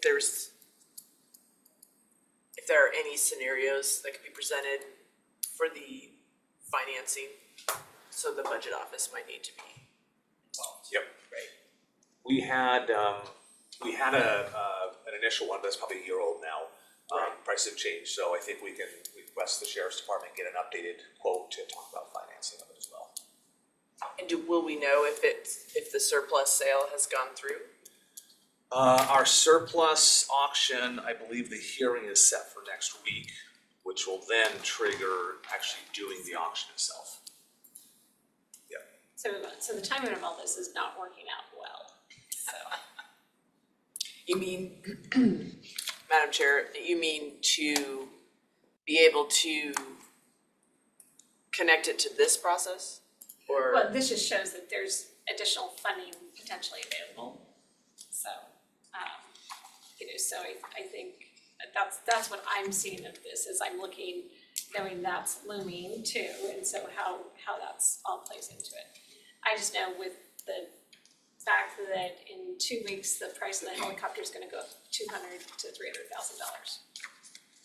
Because it's the new model, which we weren't aware of. I'm not aware of that, okay. Until I think they brought it up, Chief Ellis brought it up a couple weeks ago, in the meeting, and so, which I think, I talked to Scott, we were wanting to wait till we knew what the helicopter was gonna sell for, but I don't wanna wait and spend an extra $200,000 to $300,000 just because we're waiting, because I'm pretty comfortable that we're buying it at some point. So I just don't wanna be, because as you see, $200,000 to $300,000 makes a difference even here. So. Yeah, Chief Ellison brought it up a couple weeks ago. He didn't know a date yet, but it sounds like he does know a date now. Yeah, Where the price will change. I met with the sheriff last week and he was saying he thought it was 2 to 3 weeks out was the date he was supposed to get it to me. So as soon as I get that, I will let you know. But just. No, I hear what you're saying. Yeah. We don't wanna end up paying more, so we just need to put the plan together and look at the financing. Yeah. And be able to, just so they can get the order in.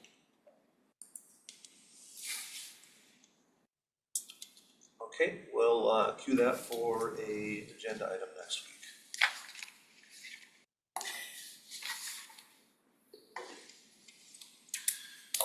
Alright, don't like Mark. Okay. Yeah, that's gonna take us to Randy. Randy in your team? Yeah.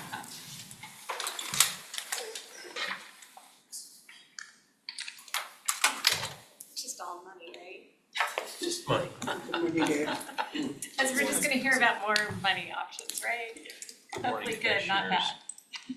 We have the February sales tax report here, so I'll have Jason start going through that. The February sales tax report is also the 2023 year in review, since it's because of the 2-month lag. Next slide on. So for February, Unfortunately, we were down year over year, a little over 1%. But year to date, we're right at 2%, which is what we budgeted for. So that's pretty good. Next slide. And it's still pretty early, right? So there's not a ton of data on there for the 2024 sales tax, but you can see, again, right about where we budgeted. For February, we're under what we budgeted, just because traditionally December sales are so much higher, but there's been a shift in people spending, so November sales have been higher, so it's a little bit off because of that. So it'll start to smooth out as we start looking more forward. The next slide. Okay, so for the sectors, so year over year, for the year to date is mostly what we look at. So that'll smooth out any sort of weird spike that you see due to reporting, timing of reporting. So for retail trade, we're flat, and that's our largest sector. So year over year, just right where we were last year, which is not great. For construction, looks like we're 2% up year over year. And for accommodation and food services, that's our industry that's performing the best, 8% year over year. But the dollar amount is not as significant as the retail trade. So even though that one's, doing much better, it doesn't have as much of an impact as the other ones. And this doesn't factor in inflation either, right? So these are not adjusted for inflation. So considering inflation was so high last year, those numbers might actually be a little bit less. Next slide. So for the sectors, so for construction, for residential building, year over year, year to date is down 1%. And for non-residential construction, down 13%. Let's see where that is. Next slide.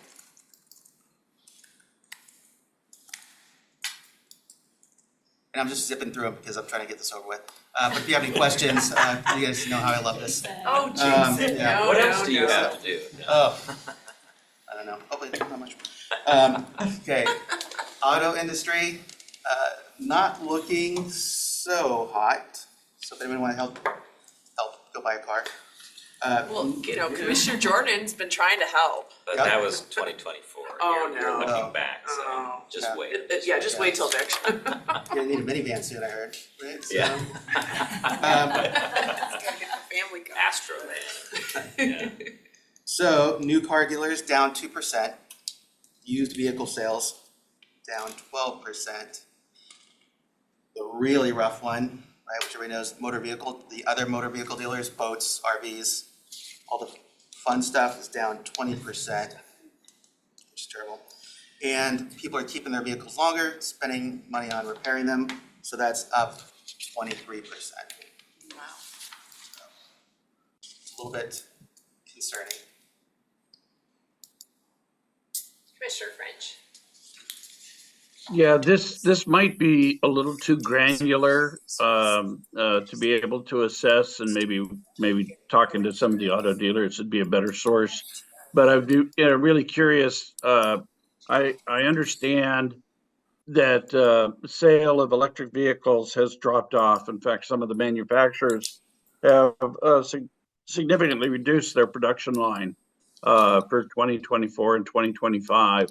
I'm just wondering how that factors into the new car dealer sales, and whether it's the electric vehicles that are dropping or whether it's some other sector of the vehicle inventory that's dropping and stuff. I don't know whether you've got access to that information. If you don't, I can get it from some of the dealers that I know. That would be great if you could get it, because I don't believe we can isolate it from the data that we get from DOR. Okay, I'll get the data. Thank you. Commissioner Jordan's keeping the dream alive. I love it. I'll take you for a spin. All right, then next slide. Maybe we have to have a Tesla versus lightning runoff. Grab some time out on that. All right, food and beverage, doing better. We'll all be on hand to push on the back. Full service restaurants, 6% up year over year. Drinking places, not doing as well, 2% up year over year. Limited service restaurants, 5% up year over year. And then the sector that's crushing it, partly thanks to Commissioner Cuny drinking her Starbucks right there, is snacks and non-alcoholic beverage bars. It's up 36% year over year. And that really is just coffee shops and the handful of ice cream stands that we have in the county. So it's really just the coffee. We just shop really industry. needed a lot more caffeine this last year. So that one's doing really, really well. Everyone's returning to the office. They're picking it up on the way in. Yeah. Gotta get that kind And then next slide. Although I have to say, the Starbucks by me just closed, which was very sad. I saw that, the one, By Costco. yes, I saw that when I went by, there was just so many. They closed or just moved to another location? They closed. Yeah, they were close. So, On this slide here, Jason is, sorry. that's fine. This slide here, Jason is showing just kind of where the county is earning its sales tax. So of course, we get more of a percentage, we get the full 1% when it's in the unincorporated area, or it's outside the incorporated. So of course, we get a bigger percentage there. But if we go ahead 2 slides, we're gonna kind of address Commissioner French's question the other day of where are the sales happening. I think this will help address that, Commissioner French. So for example, the city of Spokane, in 2019, they had $6 billion of taxable sales. And in 2023, they had 7.5 billion of taxable sales. Now that's gonna be anybody living in the city of Spokane where the sale is delivered to your house, or they go downtown to buy it. But what's really interesting is you look at the shifts in spending. They went from 49.7% of the sales, and they've dropped now down to 47.2%. And so they've lost, 2.5%. So the spending is going to other places other than the city of Spokane. And I think and if you even think about the effect of more people ordering to home, that's probably even more, although we don't have that data, that's even more of an impact to downtown Spokane. So the stores are less busy. You'll see the county's gone from the blue line, 16.7% of the sales up to 17.1. And on those, that's why we've seen that huge increase in sales tax, because we get dollar for dollar on those. We don't just get 15% of the sales tax on that one, that 1%. So our sales tax has grown from 2 billion in sales to 2.8 billion in sales. And that's gonna be one, this data includes Costco up on the north for the whole period of time, but this is where people ordering at home, having Amazon delivered to their house. It's based upon where the sale is delivered. So that is why we've also had that increase in our sales tax. I can say I'm helping with that. Instead of having it delivered to Max's office, I have it delivered to home. I do the same thing. Or my wife does the same thing. Let's be honest, it isn't. COVID taught us those changes, right? It did. COVID, and people, even though brick and mortar's back open, you don't see still people, it's easy from my house. I can just go online, I can order it, and it arrives. This, hopefully Commissioner French, this addressed the question you had asked while I was out. Go ahead, Commissioner French. Yeah, thank you, Madam Chair. Randy, you nailed it. This is exactly the kind of information I was looking for, and trying to understand the shift in buying patterns, not only for the unincorporated area, and of course, a significant part of those sales that are happening inside the city, are unincorporated shoppers that still, drive to the city to shop. But the shift in the online, I was worried that that was going to drop off significantly after COVID, and it doesn't look like it's had the kind of drop off that we had anticipated. So, no, these are all good numbers. Thank you. Randy, can I, on the other jurisdictions, I mean, they seem to have the largest increase over that period of time. Are all, I mean, so I assume, we're looking at Liberty Lake, we're looking at Cheney, Deer Park, Airway Heights.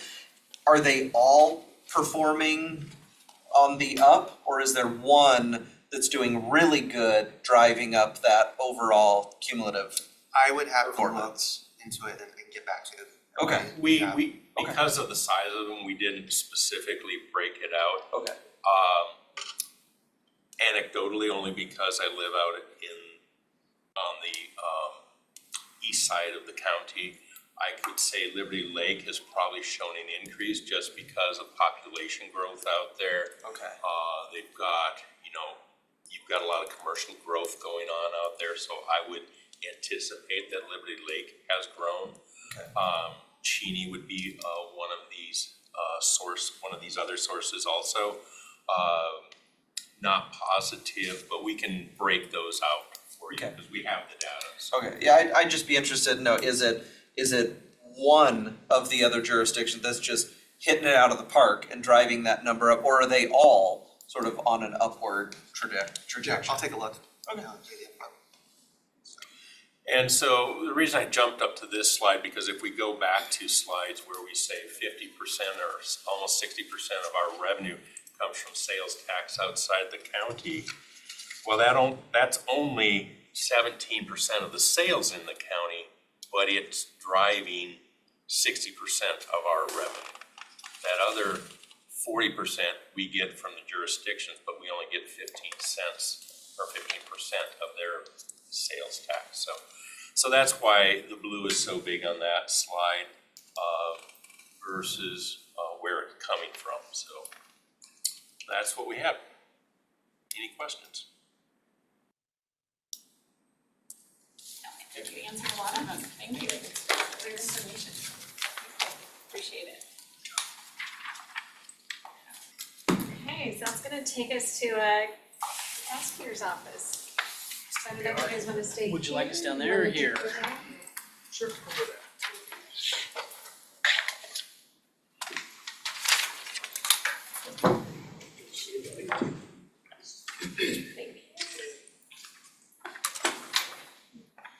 Colin, you're welcome to come up to the table. You're just listening. We would also like ballistic glass because of this guy. I think they have some of that in there. No, and it's just glass. Yeah, glass or plastic, composite, yeah. Yeah. Okay.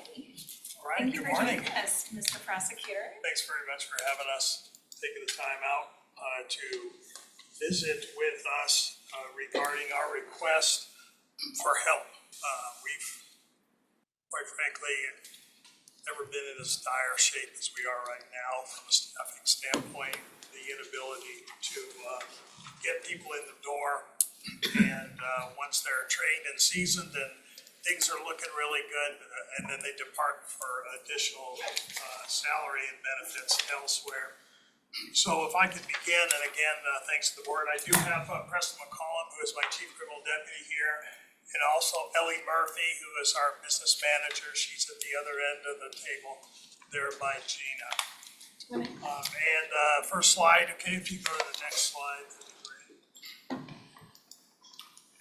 So we have basically what our total request would be of the board, and not that I necessarily expect all of that to be approved this year, but I do need to make sure that it's on your radar. This is something that we've talked to each of the board members at one period of time, either some combination of Preston and Chris or myself and one of each of them. It's been a little bit of evolving as we as we've actually gone down the road of talking to you individually. But specifically for the request, we would like to move as soon as possible all non-represented employees in our office, which other than the attorneys is like 3 to 4 staff total, non-attorney staff that are non-represented. Everybody else is in 7. Everybody else is in some form of the 1553 organization. We'd also like to adjust attorney 1 and attorney 2 grids, and I believe 320 for the ones. So on the attorney ones, we're asking for a change to essentially pay grade 320 from 260. And for attorney 2s, we're asking to move them to 330. So that would better align with what we're seeing across the state.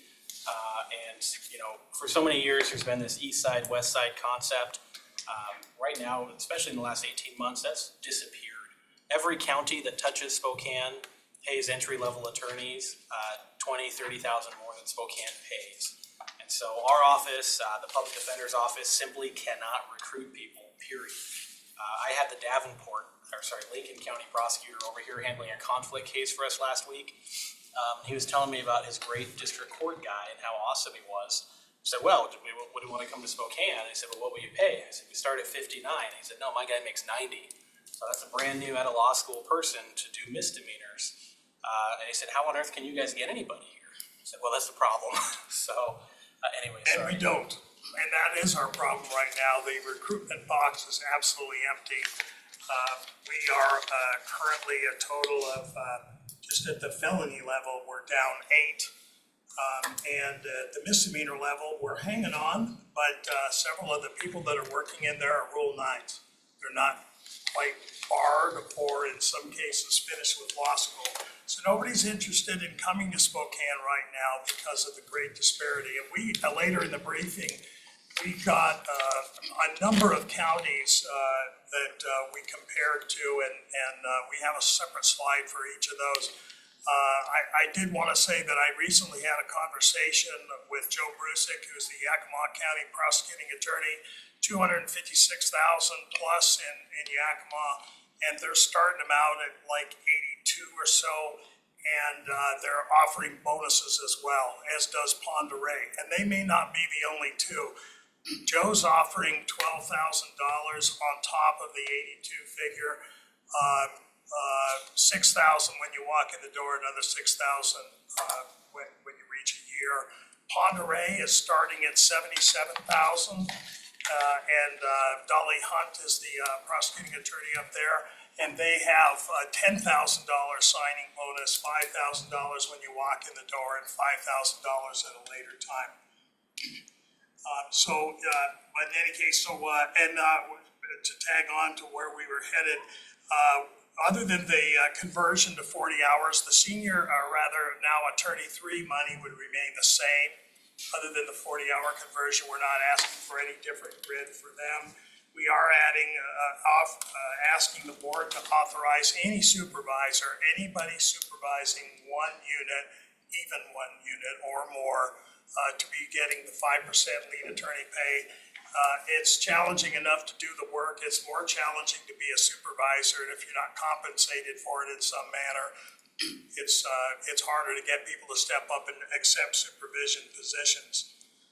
And then we're also asking ultimately for 2 FTEs to have an assistant chief deputy, not only for the criminal side, but also for Chris Anderson over here with the board. We did make a pitch last year, as you may recall, for an additional attorney to compensate for the increase in workload with the additional 2 members to the Board of County Commissioners. We didn't get it then. I tell you, time has been a good teacher when it comes to how much busier the chief civil deputy is now with 5 board members as opposed to 3.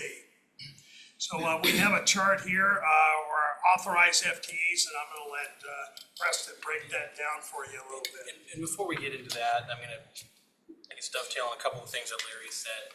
So the supervisor, the lead pay, so something that I do want to explain is our structure in the prosecutor's office in Spokane is substantially the same as it was 30 years ago in terms of our command structure. So I could say, you know, having been in this role as the chief deputy for, it's like I said, a year now, this last month, I have really experienced what it's like that, you know, everything kind of funnels up to me on the criminal side and, you know, having to deal with these things. I've certainly learned some lessons from the city police department and from the sheriff's office, where you have a sheriff, you have a series of under sheriffs that are assigned to different roles. And underneath those under sheriffs, you have lieutenants and you have sergeants. You know, in the county and on the city side, you've got the chief, the deputy chief, and then you have a series of majors, captains, lieutenants, sergeants, so on and so forth. On the county prosecutor side, we don't have that. We have Larry, and then we have 3 chiefs. So we've got Chris Anderson in civil, myself in criminal, and then we have John Grosso in family law. And so for purposes of this presentation, for our numbers and things, just so it's out there, we're not including family law in the financial discussion because they're funded by the state. We did verify, and Randy would certainly correct us if we're wrong, but I think for the requests that we're asking for under the current state budget, they can absorb it. So it wouldn't come out of the county funds as it relates to that. But one of the things that's readily apparent right now, especially given the different crime types that we're dealing with, the increased duties that we're placing on each of our supervisors, we need to be able to incentivize these supervisors. We need to have you know, assistance, whether it's for myself or for Chris, to be able to you know, spread some of these duties around. We see in the larger counties that you typically have an elected prosecutor. Some of them have a deputy chief prosecutor, and then underneath that deputy chief, you have your other division chiefs. Or what they have, I believe in Pierce County, they have a chief of staff, which is the head prosecutor below the elected, and then you have your breakdown of the other division chiefs. Then there are assistant chiefs under those. And so traditionally, we've just been able to handle it, but we're hitting a point right now where we simply can't. So as a chief deputy, I carry a caseload. I did a murder trial in November. I have several more slated coming up throughout the year, but I'm also the person that's responsible for supervising the other positions and dealing with discipline, dealing with you know, CI management and things like that. And I can tell you we're hitting a point where it's going to become untenable. And so this slide, obviously, it doesn't tell you anything you don't know, but one thing that I do want to highlight is as the prosecuting attorney's office, we're not making the county money. We could save money through efficiency, but our office is statutorily required to provide a specific service, and we're not going to have any, you know, specific return on what that looks like. And so I know that I've told several other folks, you know, the alarm system that you have on your home or the gun that you have in your nightstand, it doesn't save you any money. What it provides you is peace of mind and security. And so, you know, when we're looking at the prosecutor's office, we also have to consider that we're only as good as, you know, what we have on the other side in terms of public defense. So we have to be able to file the cases that need to be filed, but they also have to have the attorneys to represent them so that we can continue forward and provide safety, you know, to the Spokane community. One of the things that I want to point out, and you know, the second to last bullet on this slide shows you that we have 53 FTEs or full-time employee positions for the entire criminal division of our office. So that's our entire county-wide. All felonies flow through that. Of those 53, only 38 of them are felony trial attorneys. So all felony crime in Spokane, we filed 4,320 cases last year. All felony crime is flowing through those 38 people, right? So when you look at the sheriff's office, when you look at the city, when you look at Valley Patrol, when you look at Liberty Lake, Airway Heights, Cheney, any felony that originates within the county has to get funneled through our office. So we have 38 prosecutors that handle those. We're down 7 positions, and all 7 of those are in felonies. So I no longer have 38 that are doing all those crimes. I have 31. And so my people are taxed beyond measure at this moment. Their average caseload, and I ran numbers this morning, in property drugs, the lowest caseload is 116 cases for attorney Ryan Shaw. So if we go to the next slide. So you see in looking at the chart, Mr. Shaw is under the category of drugs and property. So Mr. Shaw has 116 cases. Mr. Edwards has 119. We've got Jacob Schmidt at 124. Our high number is Scott Donahue, who's one of our more experienced prosecutors. He has 148. John Love has 143. So these individuals are dealing with caseloads that in other counties, like Pierce County, they're felony attorneys. Their average case number is 35 per attorney. So when you look at other counties and what they're able to handle, that 35 to even 55. If I could have my property attorneys at 55 cases, I couldn't imagine all the good that could be done in terms of evaluating cases, dealing with law enforcement, doing trainings. And so right now we're just severely hamstrung. And what that translates to on the day-to-day, and I know Commissioner Jordan may have a feel for it, and that is when you have a caseload, for many years I carried one as well, you manage that caseload. You work that caseload. You get to make phone calls. You get offers out. You're getting follow-up. You're signing up new cases as rapidly as you're pushing one out the door and done. And we don't have the time as much to communicate with Colin's office, and that poses some problems too. All the things that don't get the headlines until something really ugly happens actually delays justice, delays the process, more costly days in jail, that sort of thing. And we're in crisis management mode right now. Now, somebody might say, well, file less cases. Okay, let's take a look at that. 994A411, do we have to file them all? No, but I'll tell you what. Come and listen in and take the conversation when a victim of a crime finds out that the case isn't going to be filed or that the case was late filed. And there could be witness issues and that sort of thing. So we used to be able to manage a caseload, as Preston was indicating, in the 45 to even 65. But at near double that, we're in crisis management mode all the time.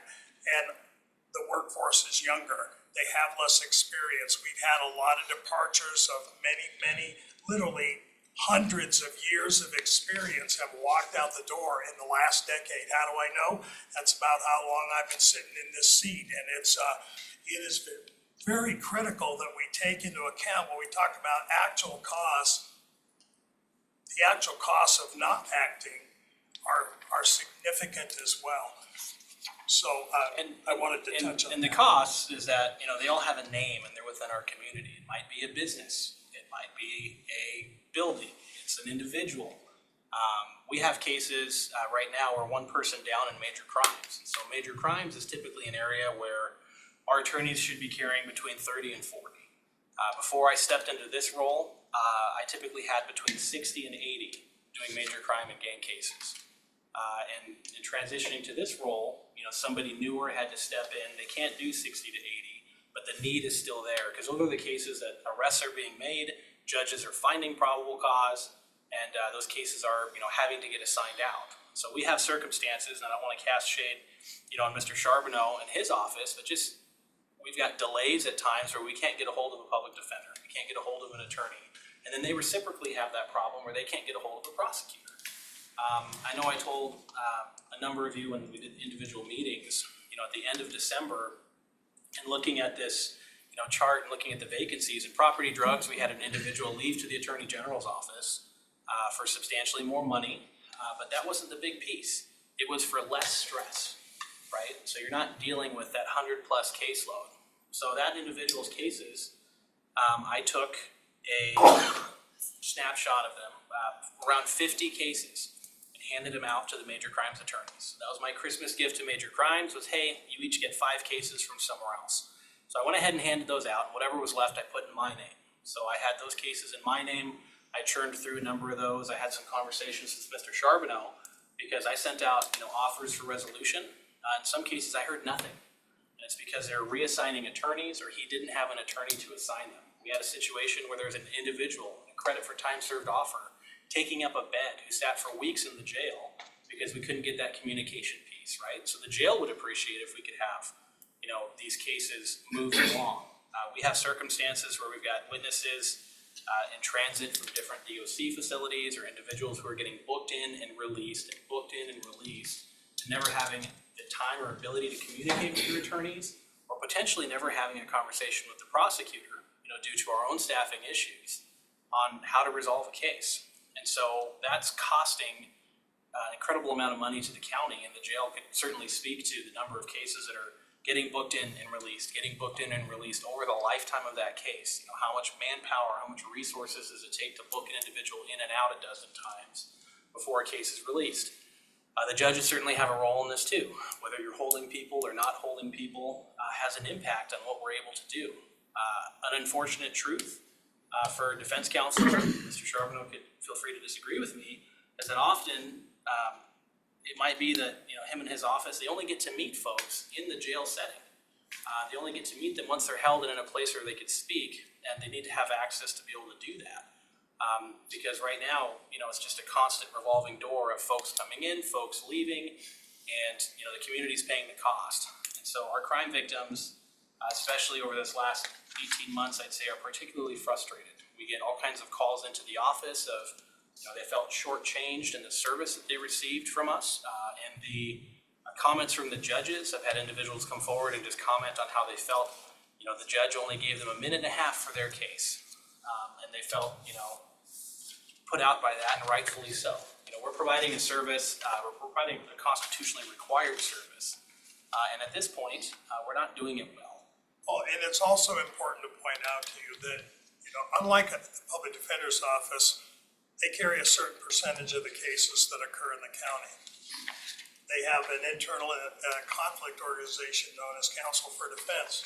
There's a very healthy private bar in Spokane County, and those that participate in Spokane County cases from other counties as well. So there's outlets for them. They carry a significant percentage, but they don't carry all the cases. We prosecute all the cases that occur within Spokane County, except for those that fall as misdemeanors, and there's a municipal court such as Spokane, and I know Airway Heights has one, and I believe Medical Lake may have one as well, or Cheney does for sure. But the other thing too, when I talk about managing a caseload, I'm going to go back to it briefly. When I was the Safe Streets gun prosecutor, they didn't want me to have a caseload of more than 45 so that I could work those serious gun cases. We have the burden of proof as well. That's important when it comes to working cases. It's different than if I'm preparing a caseload looking at, hey, how do I shoot a hole in this case? You know what I mean? What angle can I use to defeat this case?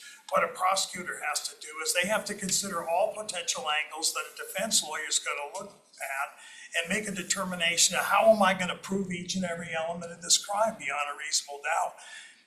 My younger lawyers don't have those skills, and I'm running out of people to train them as we slowly divest ourselves of the experience that we have or would otherwise have within the unit.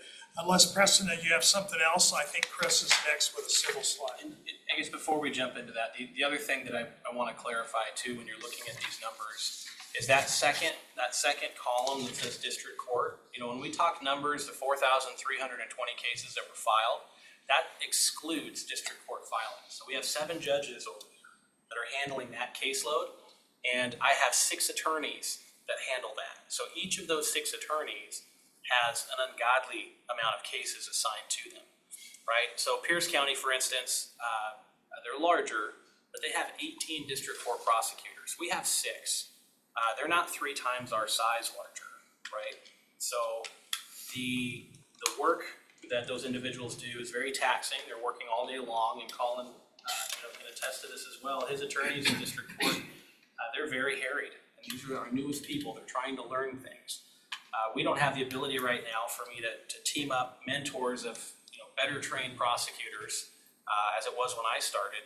I was teamed up with somebody in major crimes to help teach me discretion.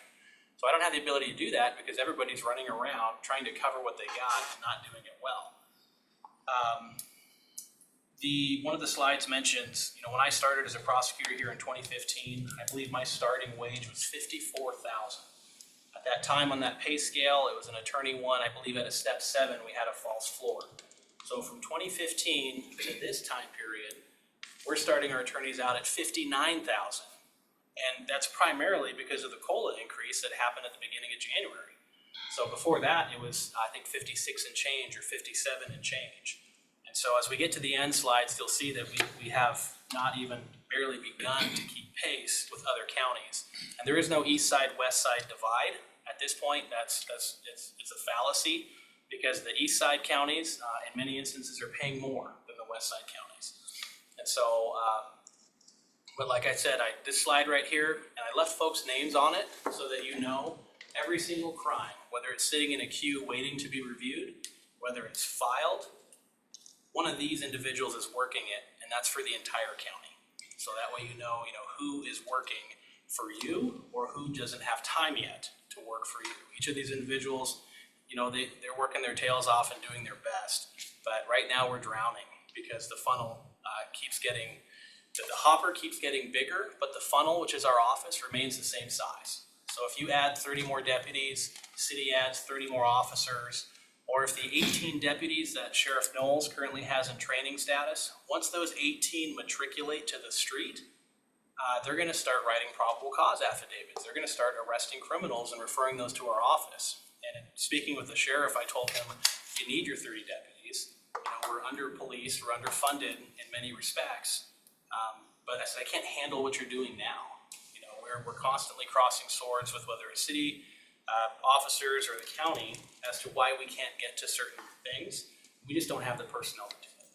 So at this stage, I guess we go to the next slide. I'll make one comment and then we'll give it over to Chris. I view an additional officer on the street as another flashlight in a dark room. Crime's going on, and they're certainly not catching all of it. And I don't know that fiscally the county could or should, and I'm not advocating, fund that to some incredible degree. But exactly what Preston was pointing out, every time there's a new light with a new deputy that's on the street, they're gonna find more crime, they're gonna see more crime, they're gonna find more crime, they're gonna send more referrals, and ultimately it'll increase the burden not only again on our office, but also on Colin's office as well, as they try to fit that into the sheer volume of numbers that we're getting right now. So with that, I'll turn it over to Chris. Go one more run. So Civil Department is authorized for 12 attorney positions in addition to myself.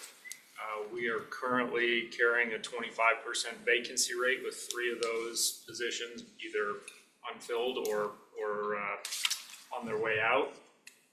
We have those who have left have primarily affected our involuntary treatment unit, which is a statutorily required function of our office.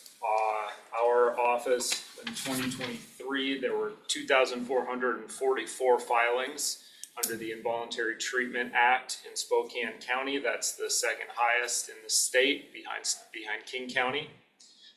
Year to date, we are currently at approximately 500 filings in the Involuntary Treatment Act. So we are at least on pace to keep pace with 2023 and maybe exceed that slightly. In about 2 weeks, I will have 1 dedicated Involuntary Treatment Act attorney, whereas we are allocated for 4. And what that means is that I will have other attorneys who are normally advising electeds and department heads on all of the projects that the board wants to move forward and wants to pass, and reviewing all of the contracts, agreements, and everything else.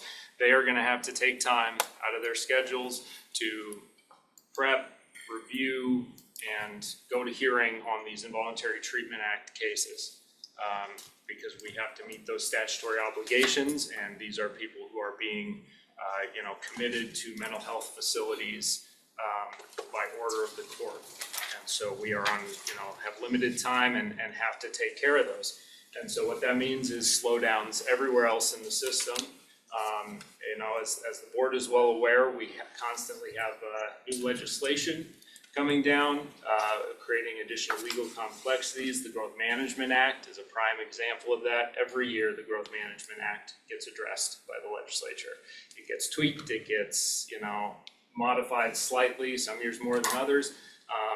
But that rolls down to, in large part to our office, in addition to, frankly, a good number of the other departments as well. But it takes a significant amount of time to track this new legislation, to research the impacts that new legislation has to the way that the county operates and functions, as far as our planning, as far as, we talked about it today, with our capital facilities plan, that's part of that. And how we have to go about implementing those new impacts.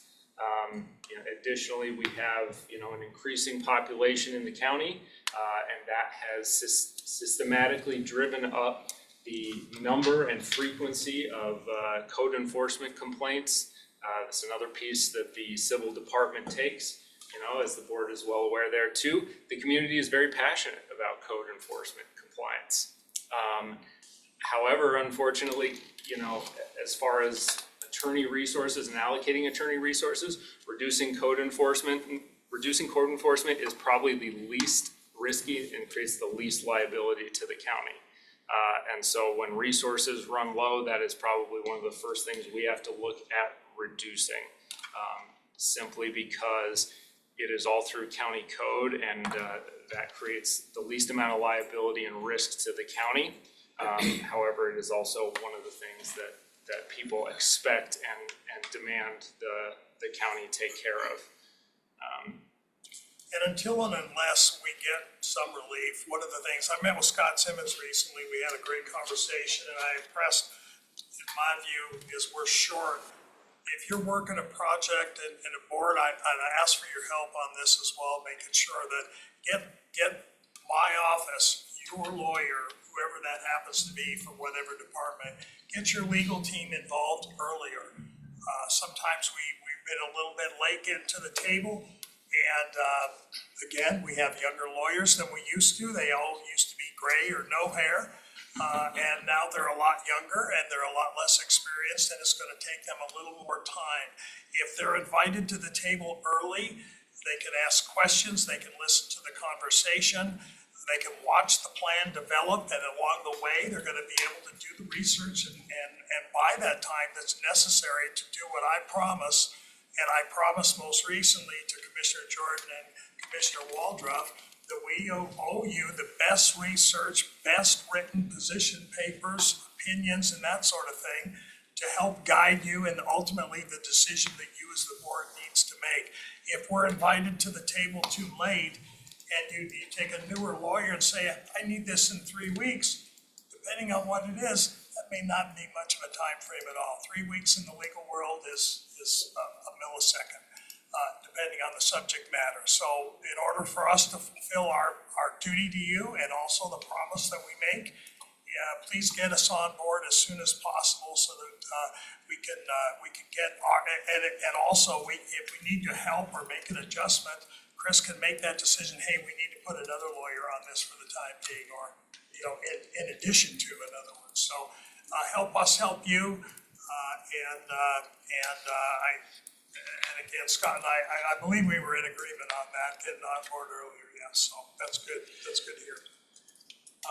Okay, after that, Preston is ready with some more information on the criminal side. So in this slide's just, and we could go back one, there we go. And obviously, again, if you live in this community, you're familiar with what's going on in the news.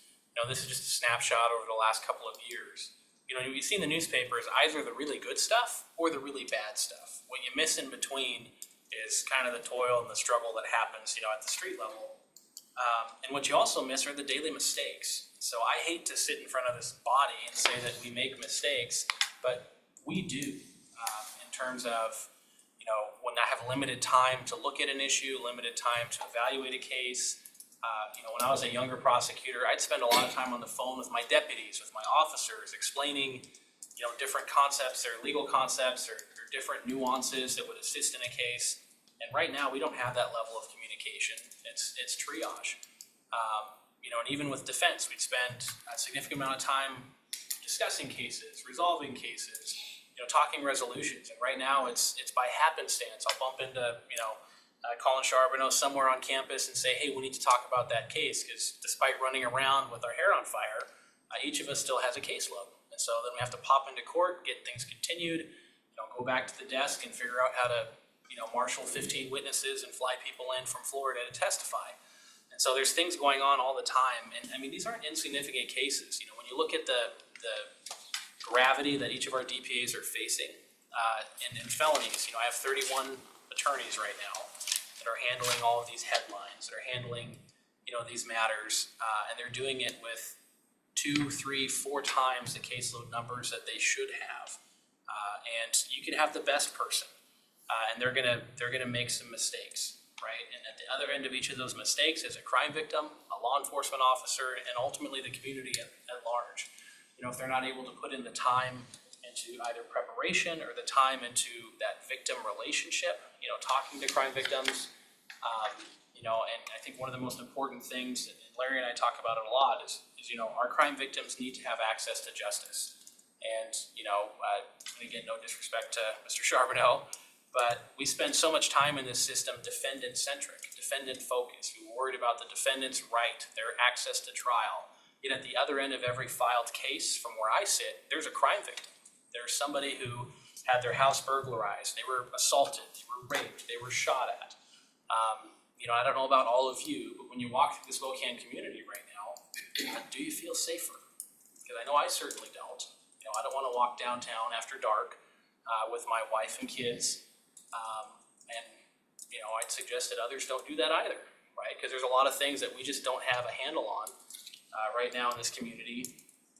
And every time somebody gets released because there either wasn't a defense attorney to represent them, or we didn't have a prosecutor who could process the case and get it charged within that 72-hour filing period, it makes the community that much more at risk. I want to read a quote to you. It's on your materials. Go to the next slide. But it's very important, introducing this next slide, and that is, it's from Russ Brown, who's the executive director of WAPA. A reduction in the total number of law school graduates, an increasingly competitive legal job market, and burnout are contributing to the problem of the shortage of prosecuting attorneys, and therefore the applicants that we're getting, and in particular at the wages that Spokane is currently offering. Go ahead, Preston. So, and as it relates to this slide, it's largely a lot of the things that we've already said. I can promise you that there would be savings as it related to the jail side of things. I know that Mr. Charbonneau and I have talked, said if you had the bodies and I had the bodies, I think that we could work out some sort of early case resolution type thing where we identify folks who are either the low risk or folks sitting on nominal bonds or lower bonds in the jail, and if the court could give us a judge and prioritize some time, I think we could rocket some of those folks out of the system. But it's just, right now, we don't have the ability to do that. And so even if, say, we had a magic wand, Scott found $5 million under his, doormat and gave it and said, hey, you guys can pay for this, I don't think that we would be able to fill these positions next week or next month. Because what we see in all these postings that we're gonna hit in a minute, and I know we're running up on time, but when you see these postings, our surrounding counties are offering this pay and better, and they still have openings. So one of the things that we have that's a benefit that a lot of those counties don't is Spokane's a beautiful place to live.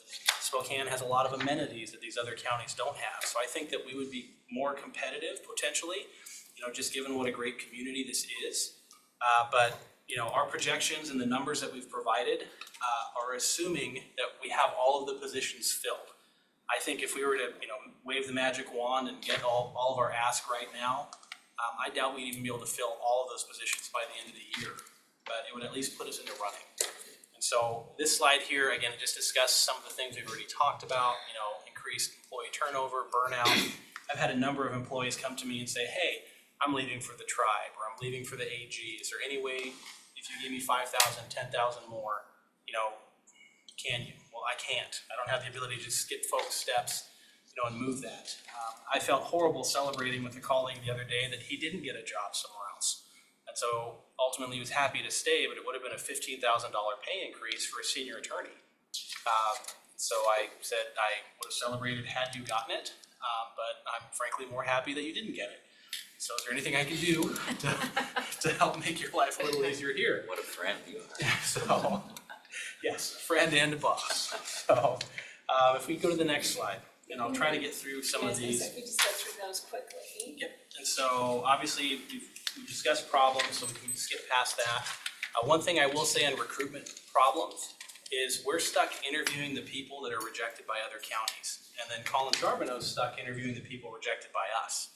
So it's just in kind of a weird position, even though we have an obligation to, fill these positions and provide services, we're not gonna hire folks that aren't good fit as prosecutors.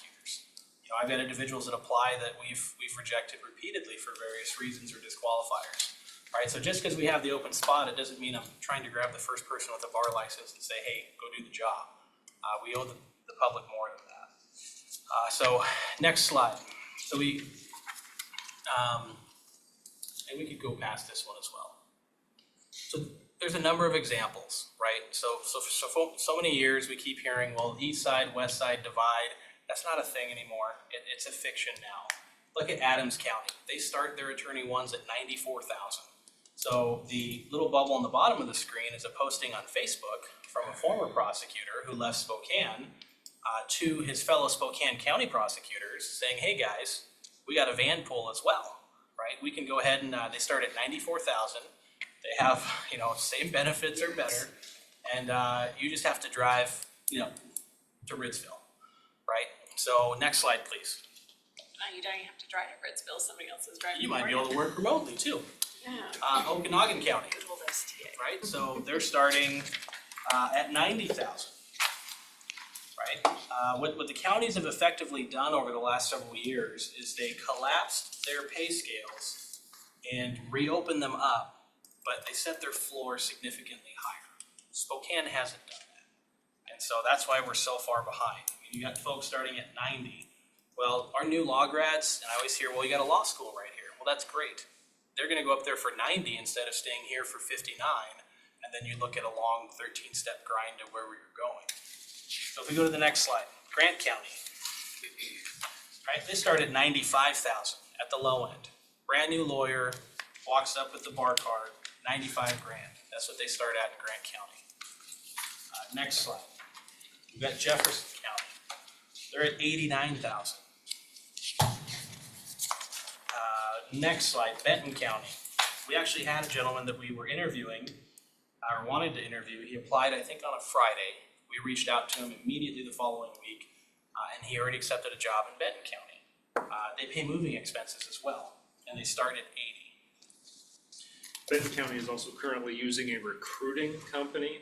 I get weekly flyers from Benton County attempting to recruit our civil DPAs. You don't want to go there. Next slide. I try to file them correctly.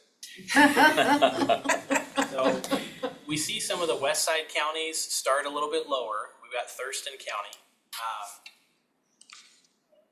Then we have Snohomish County, which is the following slide at $77,000.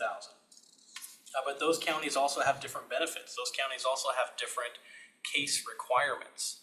So we're asking folks to come to Spokane and do 2 or 3 times the work that they may face in some of these larger, municipalities. Mason County, really small county, they're starting at $73,000. So not only can we not compete with comparable counties, we can't compete with counties that are significantly smaller than us. Pend Oreille County, we've got a population of 13,886, right? Their starting salary $77,000, and they had a $10,000 signing incentive. We look at the final slide, which is Spokane County, and then Larry mentioned it earlier, but Yakima Attorney 1 starts at $81,702 with a $12,000 signing bonus. And this is just a snapshot. I mean, Kootenai County, Idaho is starting their attorneys out, I think, at $80,000 plus. So 85, we can't even compete with Idaho, right? But we all want to go to Idaho because, when you hop across the border, it's you don't have the same, I guess, I don't know if crime level is a comparison. I know they got different geographics and different things, but when I, go to the Walmart and post on State Line, it feels different than going to the Walmart on Sprague, right? And there's a reason for that. And nobody has the magic wand or the answer right now, but what we're asking for here is just to highlight, we need help and we need it quickly. And in terms of priorities, Attorney 1 has to be where priority number 1 is. We're nearing graduation, and I think, Mr. Sharman would agree, we need to be competitive as these students become eligible. So as they graduate law school, we need to be able to say, hey, this is a good place to work. We're gonna work you harder than any other county currently, but if we could at least compensate them, we're not gonna drive people out of the community elsewhere. Because when they go and they get that experience, we can't even get them on the back end. It used to be that somebody would go to another county and come back to Spokane once they got experience, but those other counties are surpassing us in every class as it relates to the attorneys. And so we're simply not competitive. In closing, I want to thank you again for listening. I also want to point out, I've been elected here for 10 years. I've briefed the board on a lot of things. I've never asked for this much help because we've never been in this much danger. We are the rock bottom, and if we get an applicant in here, like I said, it's somebody that somebody else didn't want or that nobody else wanted because we're not competing with anybody even nearby. So I understand finances are tough, and I understand you have a lot of difficult decisions to make. But if we don't do something to fix this, we are going to have people departing in droves. It's coming, it's been coming actually since the AG started hiring and routinely recruiting from the office. But we're not attracting anybody to replace them. And to me, that's a huge public safety issue. It's brewing and it's happening. And we got people that, again, as Preston said, burning out, and you can't do that to people either because they'll take less money for their mental health. And right now, we don't offer a lot in either area in terms of that, with the caseloads that we have and the decreasing pool of people. So I hope that you give it serious consideration and, again, respectful in that I know you have a lot of priorities, you have a lot of people pulling on you, but if we're gonna have great law enforcement and we don't have good prosecution and we don't have good public defense, then law enforcement can put someone in jail for 72 hours. If a judge agrees, that's about it. A prosecuting attorney can turn that into a lot longer in the right circumstances. So, thanks again. Thank you. Questions? I've got one. So we looked at Adams, Okanagan, Grant, Jefferson, Benton, Thurston, Snohomish, Mason, Pend Oreille. Just about every county across the state spends about, ballpark 70% of their general fund dollars go to criminal justice or public safety. If that's the same for all these other counties, what's eating up so much of our 70% that we don't have enough left to pay more? Well, it certainly isn't for the prosecution function to be as low as. No, I know, but looking as a whole, 70% of our budget is going to that. What is it we're doing that the other counties can't, that these other counties have the funds to put towards these salaries that are, they're a lot more in some cases. What is it, where's our money going to where it can't go here, that these other counties don't have that issue? Well, and Commissioner Kearns, I don't think we've got that answer for you today because we don't have the insight on what the rest of these other counties' criminal justice systems are doing. Okay. What we've got are the postings that their prosecutors are putting on the State Prosecutor Association webpage. So what's your recommendation? Where do we pull this money from to pay the prosecutors more? Because and I'm gonna throw every budget cycle, every department, it's not just you guys, it's every budget cycle says we need more money, and you say, okay, where do we take it from? Nobody ever has that answer. got the ask, but they don't have the answer. If you can show me where we're spending in the criminal justice system as a whole, where it would better be spent here, then, I mean, I think I'll support you on that. I mean, I trust you guys. I know you. I've worked with you. I've worked with all of you for years. I trust your input. If you can show us where we're not spending dollars wisely, where they'd be or more wisely spent to fund the prosecuting and our public defenders, I mean, then I think we can really do something here. So I think the question is a little unfair in that, you know, it's not our job to tell the board where to pull the funds from, right? So in looking at the counties across the state, what you're seeing is a reflection of their priorities. So you're seeing a reflection of the demands of their community. And I think resoundingly, those communities are saying, we want more public safety. We want the ability for these criminals to stay behind bars. And they're reflecting that in the wages that they're offering folks to come into there. So as it sits here, you know, I fully believe that the sheriff at the jail, they need the monies that they're getting, and they're not getting enough. And you know, the issue is it comes down to priorities, and that's a question that only the five of you know, can answer, is where are you going to put those priorities? Is it going to be, you know, more so within the criminal justice system, more so without? You know, we're living in this weird snapshot of time where, you know, our state legislature has been so defendant-centric this last, you know, cycle. They're so focused on whether it's caseload standards, whether it's access to justice. You know, what we didn't see is a bill on how to fund, you know, prosecutors, how to fund, you know, sheriff's departments, how to fund, you know, different areas through an independent mechanism, right? And we don't have, our state traditionally hasn't done that. Some other states do. I mean, some other states have different funding mechanisms for their public safety that we simply don't have. And the state legislature has said, hey, you counties, figure it out. And if you're blessed to sit on an oil well somewhere, then maybe you got more money than the other counties. And Commissioner, I just tag it on to that. I think I agree. It's not for us to say because you have access to information that we don't have. So I have an incomplete picture. What I have a complete picture of is the problem that I've described to you. And I know maybe it seems a little unfair on the surface, but I'd have to know a lot more about the county's spending philosophy and what is it that drives a yes vote in a given case and a no vote in another. I don't know those things and I don't have the power to control them. But what I do owe you is a truthful representation of where we're at and what's happening to us. And maybe if you met with the boards of other counties, they could share with you some of the. I also know, for instance, though, that Benton County I think they passed a measure similar to Measure 1, so they got increased tax funding to pay specifically for criminal justice related issues. And I also know that some of the smaller counties, they don't have as many people, they don't have as much crime, so per capita, they could probably get a bigger bang out of it than the largest county in terms of population, and therefore probably one of the higher crime rates on the eastern side of the state. That plays into it as well to some degree. But what I owe you is what we've given you, and I appreciate it's a hard decision. You know, only you best know what your funding priorities and capabilities are.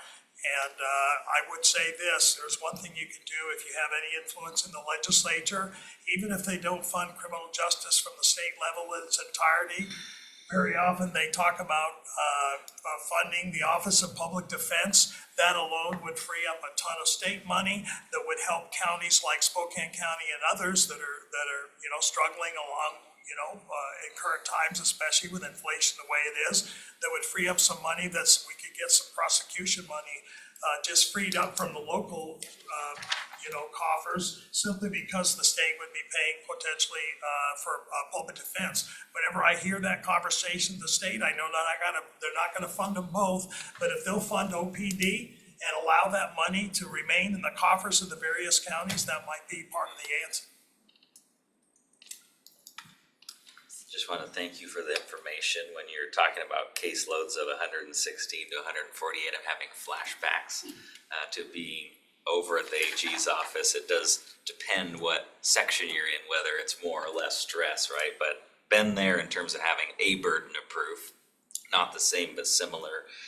And when you have that number of cases, you're really triaging a lot of the time and doing the crisis management. And some of those crises take up multiple days, and all your low-hanging fruit that you could resolve things quickly gets put on the back burner. So I can definitely see how the staffing challenges fuel efficiency problems, right? With getting people who don't need to be in jail out, as one example. I'm hoping we can get more context in terms of budget, compensation philosophy, so that we can figure out what our options are on this. So. Yeah, and I would say that it's a necessary thing that we've got to do, because the burden is on the counties to provide all the felonies. The felonies are not happening just in unincorporated county, it's the city of Spokane Valley. All of those felonies are on you, and they're for us. So and the state doesn't provide the funding. That is partly why WASAC is filing the lawsuit against the state on the public defense, because they really do need to provide the burden is on them. They've put it to the counties saying you have the ability to go raise revenues through the measures, which not every citizen believes is the right mechanism. So, but we also hearing from judges, because of new prosecutors, because of new public defenders, cases are getting continued and they're not getting through the system. And so that means more people are sitting in our jail. We're having more felonies. We were talking to Mike here recently, more felonies than ever before. I mean, we just all these, new situations are happening. And so, at some point, talking to Randy the other day, on budgets, I mean, people are expecting more pay at some point, and we need to get there. But it may mean in the future that we're having to lay off people because we're not going to be able to afford that in the future if sales tax revenues don't go up and, all those things. But crime isn't going down. So, I mean, people are getting arrested, crime is happening. And we need to figure it out, because if you're not able to do your job right and we get these cases through, that means people are getting out and they're on the streets committing more crime. Commissioner French. Yeah, thank you, Madam Chair, and thank you, Mr. Haskell and your team for the education. Appreciate the data. Do you have a sense, or do you have data that shows, is there any pocket or any area in the county that is more prone to the criminal activity that is burdening your office, or is it across the county uniformly? That's one question. I don't know that you got an answer today, but then I'll also, go ahead. I was going to say, Commissioner, I know a little bit about that, and I know that it isn't uniform across the county. The Spokane Police Department, and I believe the Sheriff's Office also, they track calls for service. They know the higher crime areas, and if they have the staffing, what they do typically is they put a higher concentration of police presence in areas where there are increased calls for service to assist in not only responding to those calls for service, but also once an increased police presence becomes known, believe it or not, the certain types of crimes drop down a little bit until the cycle repeats itself in the future. We used to have regular CompStat meetings, they were called, with Spokane Police, and they can be very clear upon request from the board in giving you that information and how increased police presence in certain areas helps at least certain crimes greatly trend downward. So, and then as a second item, I do sit on the Legislative Steering Committee for WASAC, and we do talk about the challenges of hiring both public defenders and prosecuting attorneys, and it is a statewide issue. It's not unique to Spokane and some of those communities that you listed there. They do pay an inordinately large amount because of where they are. And, you know, the rural communities are really challenged right now. And I think the bill in the last legislature, there's actually a bill to try and encourage attorneys, if the state paid for part of their education, they would have to commit so many years of service to those smaller communities and stuff, just because it is a big challenge for them to get attorneys to work in Omak, Washington, and some of those other areas. So anyway, thanks for the information and food for thought as we work our way through this. Thank you, Commissioner. So I do want to say I recognize the impossible task that you each have in deciding where to cut from. And I wasn't trying to be flippant in my comment, because if you gave Larry and I the scissors and said, go cut it, I think we'd make everybody else in the county unhappy, right? So, but I do know that, you know, each of you 5 commissioners has the horrible task of having to look at every woeful presentation that comes in here and says, I need more. But this is again an area where we can't afford to do less, and frankly, for community safety, we can't afford to keep doing what we're doing now. So, thank you all. Thank you for having us. Thank you. Any follow-up questions later, just bring me up, please.